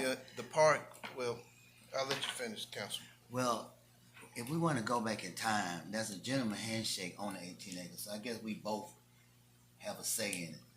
But more importantly, it's not owned by either one of us. It's owned by Bida. That's first off. Y'all need to start going to Bida. Okay. And then that being said, all I was saying simply was, if it was at the park with the amount of guests, could be a problem because the park can't accommodate with the other people. That was my only concern. Okay. Councilmember Carn? City Manager, for the record, we don't go to Bida pertaining to any use of public space, and we never have. So reading here, it does say it's adjacent to the soccer field or over in the parking area, the green area behind the soccer field. So this is away from Phillips Park, right, in the 18-acre area, is that right? I have to look at a map, but Well, you put a map in here, and I saw it's kind of a squiggly line here, so. I didn't add that, sir. That's not my addition. Queenie, ma'am, I have the map here. if you Is wanna this, look at it. am I looking at the wrong map, or? And the reason we ask you to come, because I was asking it, did anybody meet with these folks and kind I of spoke get with this them. situated? So, I spoke with my initial conversation. They wanted to use a soccer field. When they had they had another conversation with Ms. Vogner. That was, I guess they changed it because I did explain to them that the soccer field is usually down to prepare for soccer in the coming months. And so they said, okay, cool. We can go to the parking lot. That's fine. They had no issues changing. okay, so they met with Queenie and then they met with you and changed the location, or? The email that she sent me and the map, that is what she sent me. My apologies, I am not familiar with the park. So in error, I should not have accepted this. Yes, Then this is- I we're in should have discussion. handed off to Queenie. Well, from what I heard at the workshop, I mean, it sounded like something that, I think we'd like to see. One of the things I saw, no additional staff from police or fire. Right. What about city manager? What about, just basic cleanup, public works? I'm assuming the park rangers will be there, of course, and standard public works cleanup. In the list of the people needed, and public works is part of, what's listed as five for the cleanup. Right. And you all, the clerk's office, you all handle these special events? Yes, right? and just so you know, we are in the process of revamping it. I'm making this application a lot more strenuous, a lot lot more complicated. Councilmember Gay? Listen, we can't. Councilmember Gay? I wasn't finished. I'm sorry. I was in the middle of my questions. Okay. Go right ahead. All right, so,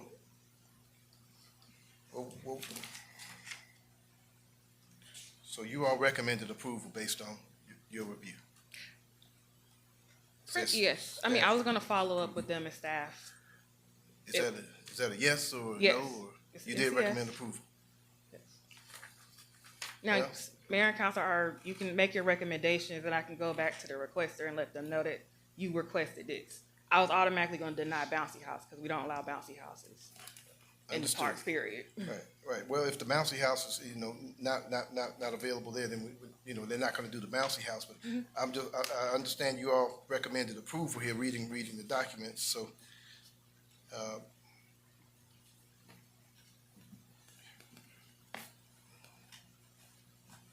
and this is scheduled for, May 24th, 2025, from 11 a.m. to 6 p.m. I would be fine with approving this with a couple of caveats, city manager.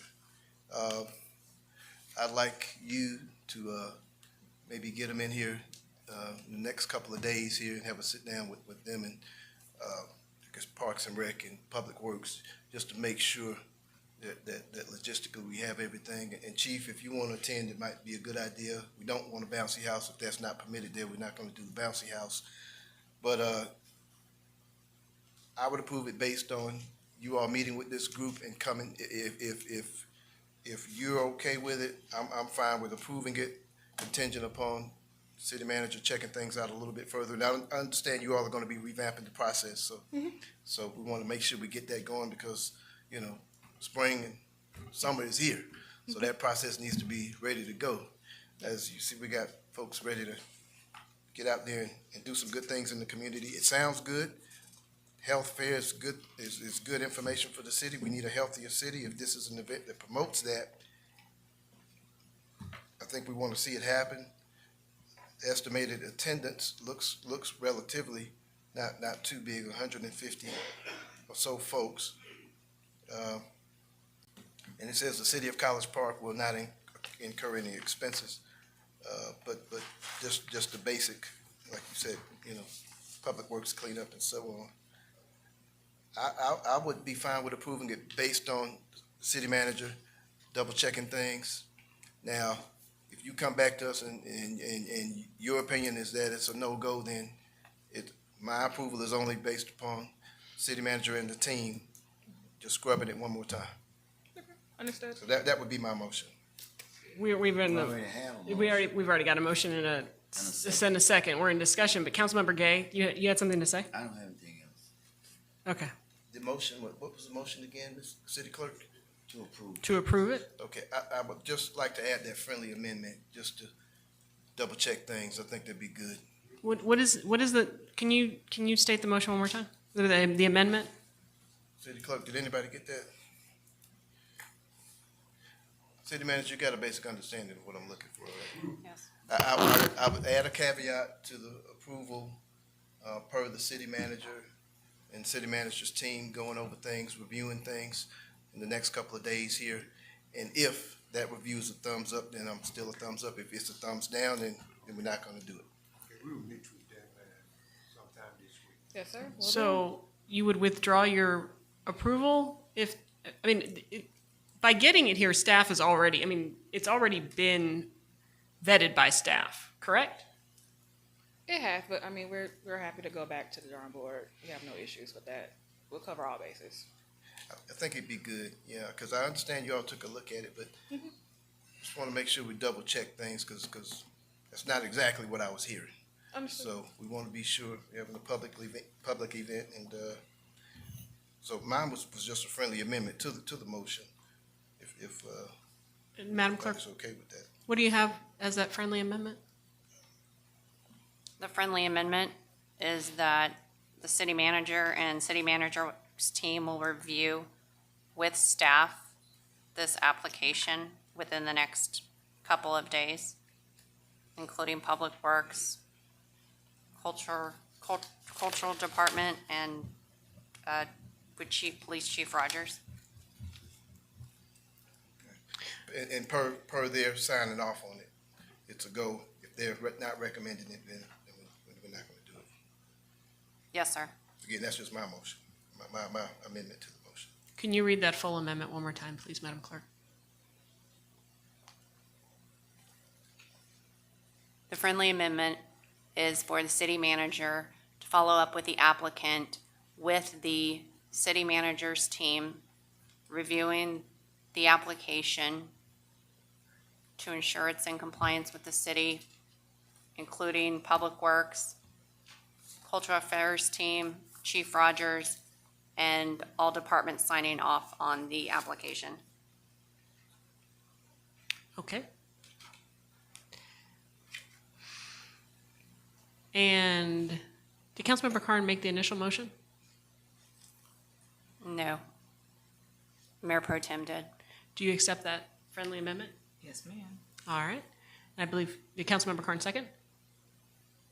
Yes, Madam Mayor. And so the second would hold? Councilmember?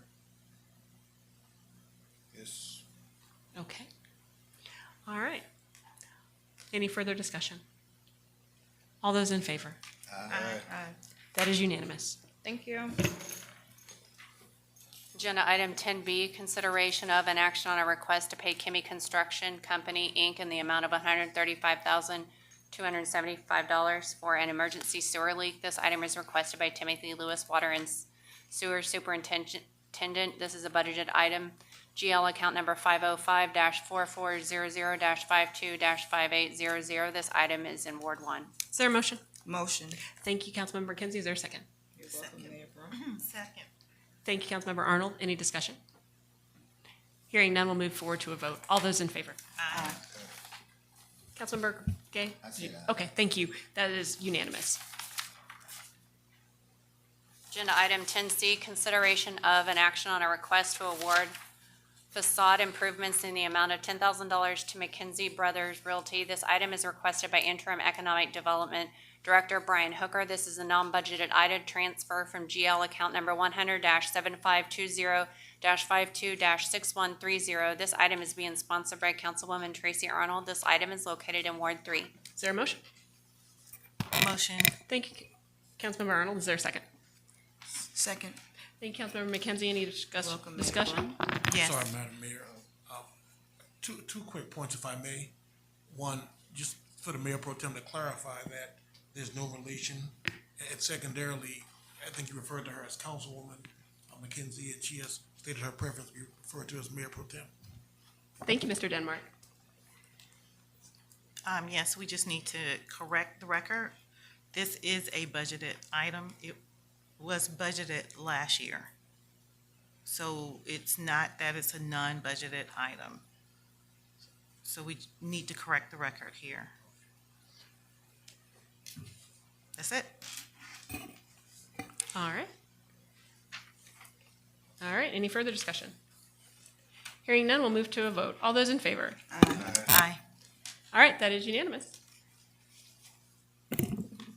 Agenda item 10D, consideration of an action on a request for approval of a professional services agreement with Brian Hooker for the management of economic development and BIDA services as presented by Rose Stewart, Director of Human Resources and Risk Management.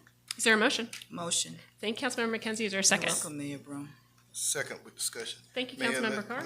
we want to try to respect everybody's title. We talked about that in the retreat, so we want to make sure, I know we forget sometimes, but let's make sure we cognizant. In acknowledging people for motions, I'd stick with council member because everyone is a council member. So I understand that, and I appreciate the attention that this has gotten, and I certainly hope that when folks call me by my legal name, that I will get the same level of support from everyone. But go ahead. Go right ahead.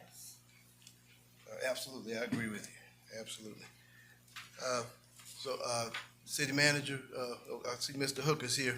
All right, so you all worked everything out. Is this something that's gonna work for everybody? Okay. Brian, I think you're doing a good job. I think we're making good progress, and we want to keep that progress going. So y'all agreed to everything. I've looked at the terms in this thing, and it looks fair. You do understand that's in Mexican pesos, right? Okay, I'm just kidding. I have a question. Councilmember Gay? I'm ashamed to admit I didn't read it word for word. So, City Attorney, can you tell me what is in this for an out by the city? All of our contracts have a termination for convenience. Is that what you're asking me? Yes, sir. Yes, sir. Okay. I just have. Councilmember Arnold? I think there's a typo because the documentation says 7,000, but the cover says 6,000. So which one is it I think going it's to be? supposed to be 6 because it is 7 with. What's this? What's 7 where? Oh, is that what we're paying Sumter? Okay, all right. All right, I just saw two different numbers. Okay, all right, I got it. I'm good. Any further discussion? Hearing none, we'll move to a vote. All those in favor? Aye. That is unanimous.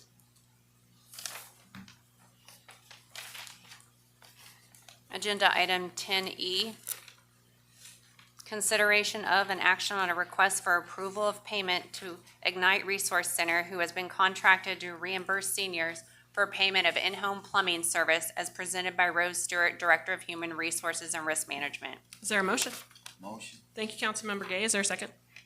Second. Thank you, Councilmember Carn. Discussion. There's always discussion. Go right ahead. All right, so, just for the record, there is a new president of Ignite, is that right? Okay. All right.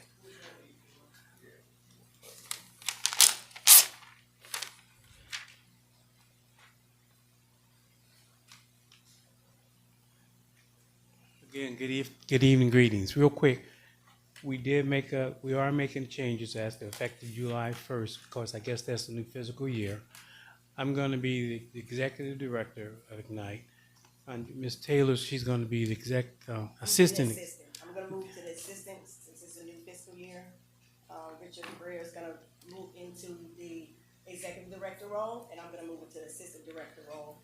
And that's probably why some of the mishap happened, because we've been doing a lot of changing, getting a new office, trying to move stuff around, and with Rose Stewart moving into Her position. out of her position, it was a mishap that she did not get this stuff updated because we started moving things around, trying to make Ignite more fluent, because Mr. Richard is retired and he's able to be at things during the day when I can be at things during the afternoon. And- So we're switching over. And we're all, I'm sure we all experience the fact of transition.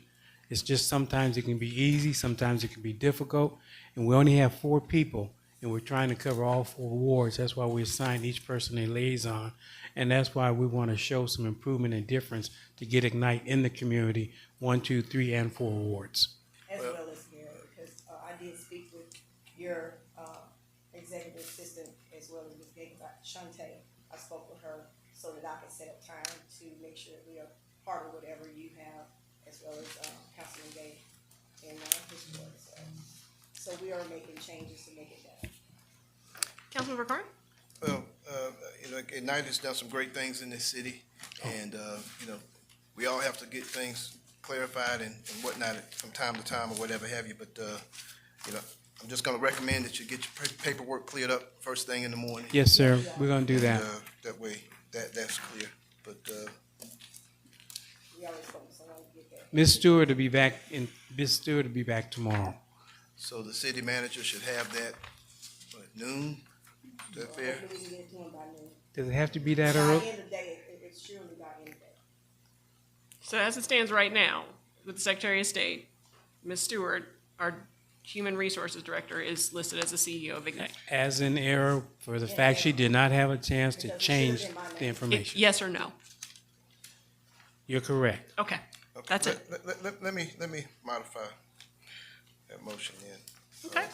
I'm fine with approval for this, per city manager, verifying that the clerical issue is resolved, first thing tomorrow. If it's resolved, then, all right. So did Councilmember Carn make the motion? No, Mayor, I have Councilman Gay is making the Okay. motion. Councilmember Gay, do you accept that as a friendly amendment? What was the amendment? Just making sure contingent upon, this group clearing up the clerical issue with the state and bringing that, verifying it with the city manager tomorrow. I'm okay with that, but I want to say for the record, I'm not an attorney, but I don't even know that that is a violation. It may just be something that we're doing to be prudent, but I don't even think that she being on the board is a violation. I could be wrong, but I don't think it is. I can respond to that. It's not a violation. I mean, I think we're doing it just to be, I guess, the parents, but I don't think it's a violation. But that's really not what I want to say. I want to get with y'all Wednesday to go over the program because Okay. the residents are excited about it. Okay. Yes, sir. I've got several residents there. The conflict is if the individual is receiving compensation, and I know that. I don't even know that that's a violation. She receiving compensation. But she's not. City attorney, can you? Well, I would say that this is kind of elevating form over substance. Ms. Stewart doesn't work for Ignite. She's not affiliated with Ignite. She's an employee of the city of College Park. She's not compensated by Ignite. She has no day-to-day role or responsibilities. So there is no actual conflict. The fact that her name may appear on the Secretary of State, I mean, that is purely elevating form over substance. The substance of a conflict of interest is she's receiving money, and she has an actual conflict in her loyalties. She's serving 2 masters. She's working for College Park, and she's working for Ignite. She has a conflict between those 2. She has no actual conflict. And so she's a City of College Park employee, completely and altogether unaffiliated with Ignite. Paperwork for the Secretary of State notwithstanding. Is it a good idea to change that paperwork? Sure it is. But if we're trying to get to the heart of the matter as to whether she has an actual conflict of interest, the answer seems to be no. No. And then to add to that too, I was just advised that it's something that can be done online. Yeah, it can Yes, be. so we can do it online tomorrow. Yes. Do it It online. can be Yes, sir. corrected Once you tomorrow. do it, We'll give it to bring me you. the paper. Yes, sir. Yeah, I think what she does is volunteer. She's a volunteer. And I keep up with it because I started Ignite, so I'm not involved in it, but I do care about everything being on the up and up in that organization. So that's my involvement. No, we will for sure. I'll be there in the morning. Councilmember Gay, did you accept the friendly amendment? Yes. And the second came from Madam Clerk? Councilman Carn? Councilmember Carn, second still holds. Yes. All right, any further discussion? Hearing none, we'll move to a vote. All those in favor? Aye. That is unanimous. Thank you. Thank you. Agenda item 10F, consideration of an action on a request to approve the contract for the World Cup Global Visitors Readiness Initiative between the City of College Park, Georgia, and Destination College Park in the amount of $80,000 plus incentives for services rendered. This item is requested by Mayor Pro Tem Jamel McKenzie. This is a budgeted item, GL account number 100-9980-52-6130, Main Street Depot Tourism Welcome Center. Is there a motion? Motion.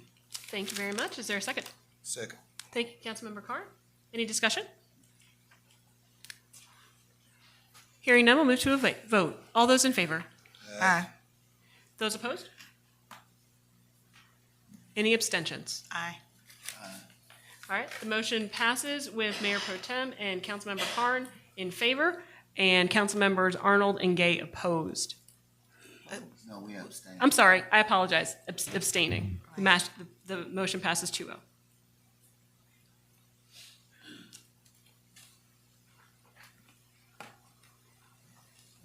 Agenda item 11, City Attorney's Report. Good evening. I have no report beyond what was included in the agenda packet. Thank you.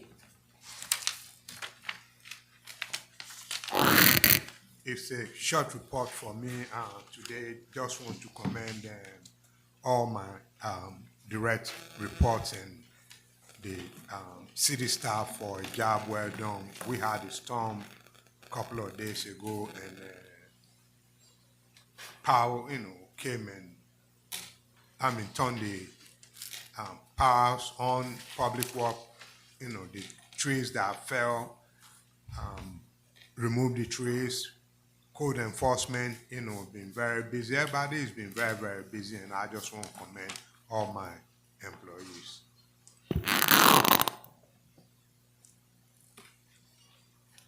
Number 13, Report of Mayor and City Council. Thank you. First and foremost, I want to express my heartfelt concern and offer a sincere apology to the residents of Chelsea Gardens for the pain and uncertainty they've endured here in our city. Like many of you, I learned about the city's response to the Chelsea Gardens issue after residents were informed that the property had been condemned and the order to vacate was issued. I was not consulted, briefed, or included in the decision to condemn the property or in crafting the plan for how residents would be supported in the aftermath. At our last city council meeting, I explicitly requested a report from both the city attorney and the city manager on this situation. I have yet to receive either. What I did see, however, was that the very next day, the condemnation notice was issued without discussion, without transparency, and without a plan that centered on the people most affected. Since then, we've heard public commitments that utilities would remain on during the transition period, but now I've received reports that some residents are experiencing interruptions in water service. This is an unacceptable breakdown in process, communication, compassion, and basic decency. While I understand and share the concerns about the property's condition, the way this situation has been handled has caused unnecessary chaos, fear, and instability for families who deserve better from us, the elected officials who took an oath to serve them, and the city staff entrusted with their care. I'm deeply concerned that the involvement of city leadership in this sweeping eviction may have accelerated displacement rather than protecting those most affected. It may have also had the unintended consequence of allowing the property owner to bypass the legal eviction process. This is something our authority should not be used to enable. Our responsibility is to safeguard residents, not facilitate their removal. I do not condone what has taken place here. The people of College Park deserve transparency, compassion, and a government that takes its duty to serve seriously. We must do better. I will continue to push for processes and decisions that reflect both the dignity and the humanity of the people that we represent. Mayor Pro Tem? All righty. I I have a statement, and my heart goes out. And I don't know what the information that the folks in Chelsea Garden got, but I do want to read this before my report is shown today. This was posted on my site. Dear community, I want to bring your attention to a pressing issue affecting our fellow residents at Chelsea Gardens Apartments. Many of our neighbors have been enduring a crisis that transcends government intervention and touches the very essence of our humanity. The living conditions in Chelsea Gardens have become unacceptable. For too long, these valued members of our community have suffered in deplorable conditions with over 2,000 citations for violations issued by the City of College Park going unaddressed by the previous property owner. This is not just a failure of management, it is a failure of compassion. It has come to my attention that the property has been condemned and the residents were given additional time to relocate. I urge each of you, those who care deeply about our community, to step up and support our fellow citizens in their time of need. Together, we can work towards sustainable and affordable solutions that will restore dignity and safety to our neighbors. Let us unite to ensure that everyone in College Park has a place they can truly call home, and your involvement can make a difference. Do you have the video, Ms. Kelly? The video? Yes, ma'am.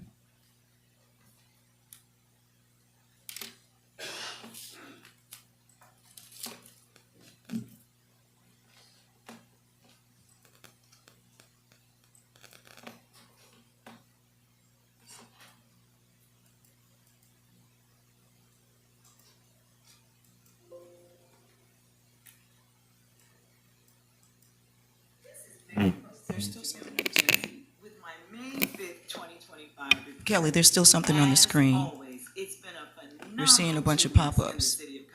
I don't know if you need to start it over. All the things that I see happening in our city. And in these few minutes, I can't tell you about it all, but I will start with this.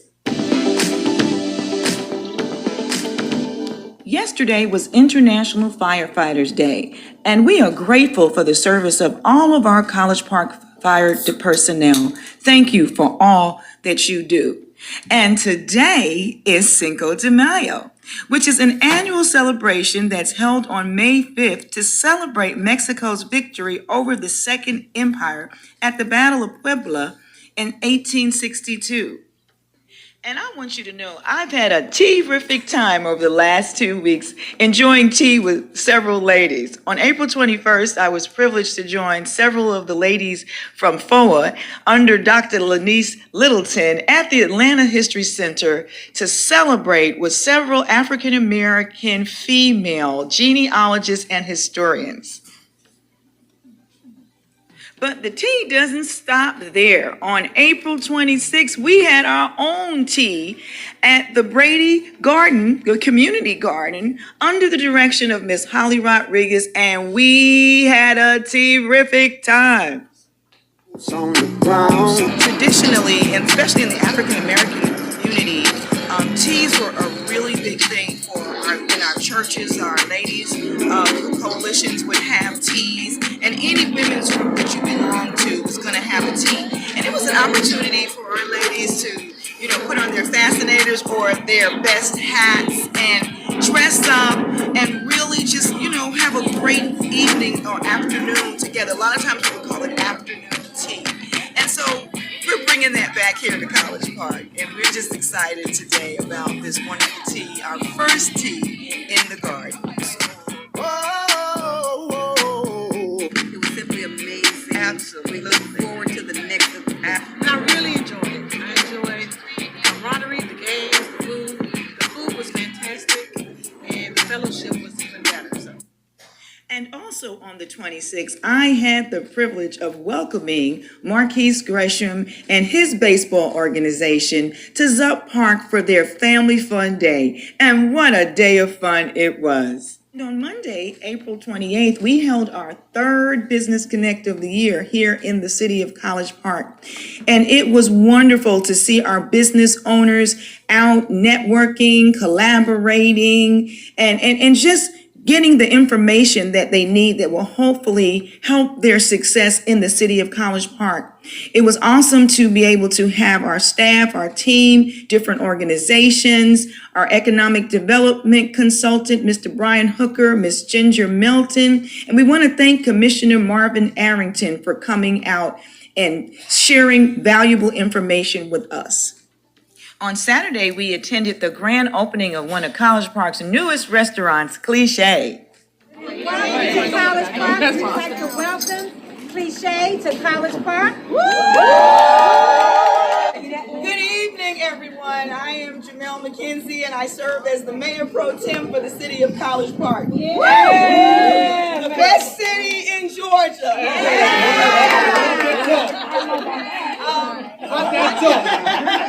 I want to take this moment to welcome you to College Park on behalf of our city council, our mayor, all of the persons that make College Park what it is. We are so happy to have you here tonight, but we're also happy to have Cliche. This is a wonderful, when our business community is thriving, our city also thrives. Yes. So it's so important to have businesses such as this to be coming up in our city. And I want to give a special shout out to Ebony Austin. This is her 5th restaurant, but her 2nd restaurant in the city of College Park. Thank you, Ebony. Thank you, Yandy. And thank you, Ray, for Cliche. And now for Ward 1 updates and upcoming events. On Friday, April 25th, we had our landscapers come out and beautify the area around our new Welcome to the City of College Park sign. Many of you are aware that that sign is located right across from Mint Dentistry. Look how beautiful we look at night. I love it. Thank you. Special shout out to Sam and Carlton of Building and Grounds and their team, and you, Richardson, and his team. We thank you. Last week, we began pre-construction on our gazebo. Much more to come. Looking forward to it, too. Tomorrow evening, we begin our final week of budget workshops. I'm holding an online Zoom on May 18th to discuss, just to have an overview of my community enhancement budget priorities for 2025-2026. And I'd love to have you join me. Finally, I want to just wish all of our mothers a wonderful Mother's Day. We'll be having Mother's Day brunch in the garden. And of course, all are welcome to come. Have a wonderful week until we see you again. This is Mayor Pro Tem Jamel McKenzie, and we're building College Park better. Councilmember Carn? All right. A couple of things. I did have a productive meeting earlier today with the city manager and staff regarding streamlining procedures for utility services and turn-ons and inspections and such. So we're going to have a definitive, simple protocol for that. So all of our residents, in terms of the cut-ons and cut-offs and the procedures, it's spelled out simply. It's in our code and ordinances, but sometimes that can be like Chinese arithmetic going through the Muni code and ordinances. So we want to streamline that out into simple steps so that everybody can get things on without a lot of confusion. So we want efficiency, and I think that's going to go a long way to make sure that that's taken care of. A couple of things I wanted to bring up. A lot of us are familiar with Officer Walker, who passed away last year, one of our bright young officers, and speaking with the chief, and there's been some consensus growing about the possibility of renaming the public safety complex's roundabout for Officer Walker and her family. I think that'd be something that I think the entire community would appreciate. If there are no objections to it, I think it's something that we ought to do. So I wanted to bring that up, and city manager, I want you to take a look at that, and if there's interest, I'd like to move forward with something along those lines. You know, there isn't hardly one meeting that I am not fighting for the situations within our multifamily communities. Over the years, we've gotten better. We've established ordinances and things that keep substandard apartment conditions from happening. I believe that every resident in College Park has a right to decent living conditions, period. As a city, like I've said several times, it's our responsibility to provide safe, decent living conditions for every resident. But from a legal standpoint, we cannot interfere with a privately owned property and jump into a contractual agreement or living arrangements. However, I understand that Councilwoman Arnold is partnering with community service providers to assist with transition. You know, before she came along, the previous folks did not care about Godby Road at all. I was pushing for the apartment task force and had it up and going, and it was stopped by Councilwoman Arnold's predecessor. I don't know why, but maybe it was because it did not affect that other side of town. But blight affects all of our town. And I pushed to get it back on, and she has hit the ground running, committing to eliminating this blight in our community, and I think we're all committed to that. Godby Road is going to take a lot of work, and there's no way that place could stand as is. It needs a complete overhaul, and there weren't many takers that were interested in the type of 10-figure overhaul that apartment complex required. It went into receivership with the bank, and someone bought it from the bank, but that individual did commit to $10–15 million of renovations over there. But for that to happen, it's going to be some changeover. And, you know, we don't handle leases. You know, we have to respect private boundaries to an extent. But in terms of staff taking a look overall in terms of what was going on over there, in terms of condemnation, I think they made the right call. Because I don't think anyone should be living in those conditions. I think they were in those conditions too long. I'd recommended that property be condemned many times before Mayor Pro Tem McKenzie and Councilwoman Arnold was here. But the votes were not there to make the changes and improvements. So we've started with the muni code changes that we needed to have the teeth to force owners into doing the right thing. I had the same issue in one of my complexes along Camp Creek. The owner was reluctant to put the kind of money into the property necessary, and they committed to a six-figure range of numbers, and that wasn't nearly enough. We made sure we enforced the ordinances.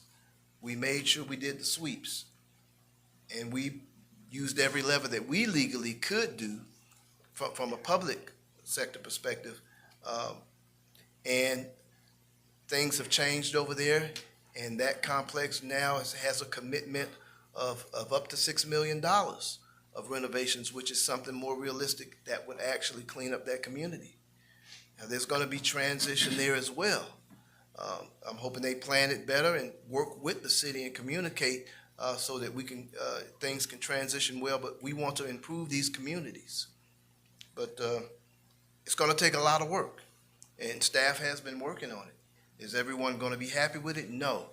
But we want to make sure we have the service providers in partnership to make sure that we don't leave anybody out in the cold here. So we're working every week on it, and staff is covering things as best as they can and managing and navigating through the situation as best as they can. So we're going to continue to make sure we work on that. We are also moving forward with our literacy program. Our bookmobile is up and running, and we'll be delivering some great books into some of our communities this week and next week. This is all in an effort to end what's called the summer slide. summer slide is something that happens when the kids get out of school. According to Fulton County schools, they tend to lose upwards of 27–30% of their reading progress through the summer. So in an attempt to put a stopgap there, we're initiating some programs, and we're working towards better outcomes so that our kids retain as much as possible and are reading as much as possible and are making sure that education continues through the summer. So we're working towards that goal, and we're going to be active and out in the communities. So we're going to continue to move forward. City Manager, again, I want to just let you know, despite all of the challenges you have been given, things are turning around. If you look through our city, you will see things are brightening up, and that comes as a result of hard work of you and your departments and your team. We definitely want to let you know how much we appreciate it. Today was a great example because the College Park Weather Department was working beautifully today.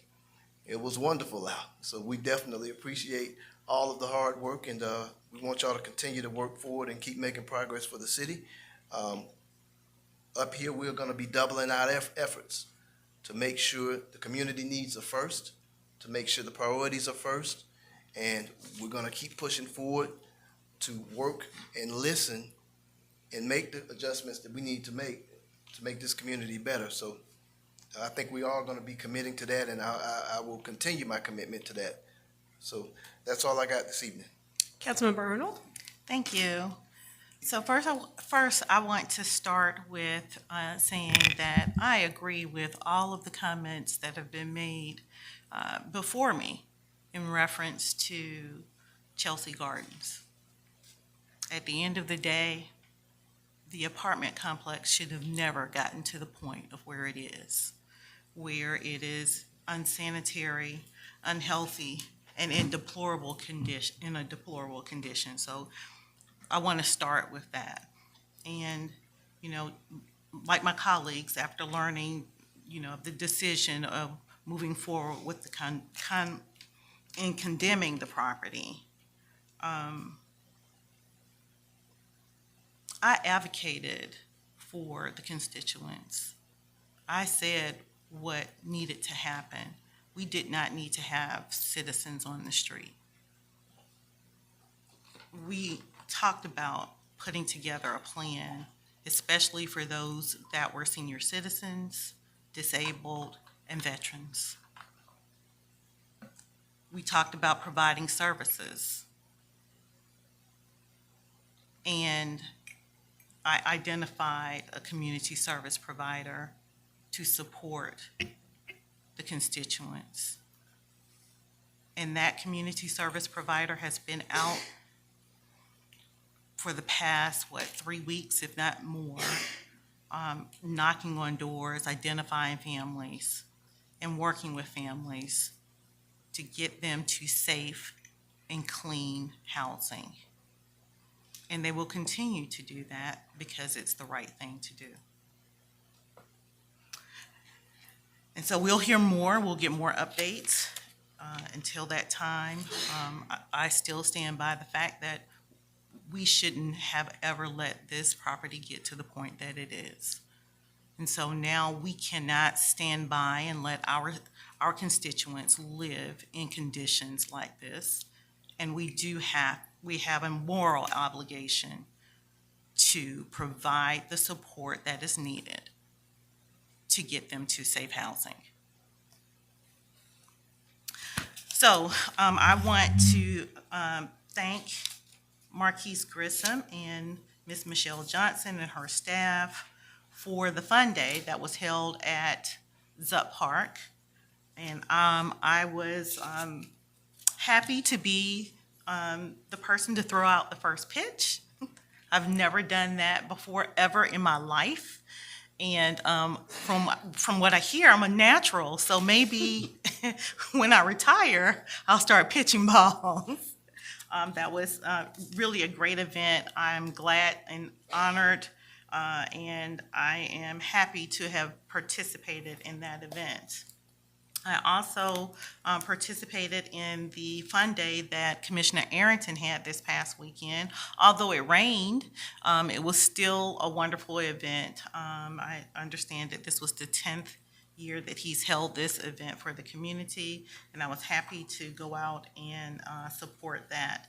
And then, of course, you saw on the video that Mayor Pro Tem showed earlier, we were out this weekend for the grand opening of Cliche. We are so excited about this additional dining experience in Ward 3, and I am looking forward to the continual growth for Cliche, and we're expecting them to do great things. They're going to bring additional things to the community. And last but not least, I just wanted to remind everybody that we have an event that's coming up on May 17th at the Tracy Wyatt Recreation Center. It will be the first food truck festival. We've dubbed it Flavor Fest. I hope that you come out and enjoy the free concert, the music, food. We have activities for kids, activities for senior citizens, and we also have a plan in case it rains like it did this weekend for Commissioner Arrington's event, to move everything on the inside. I understand that we have a couple of DJs. There will be a DJ battle, and there's also a free raffle for an iPad.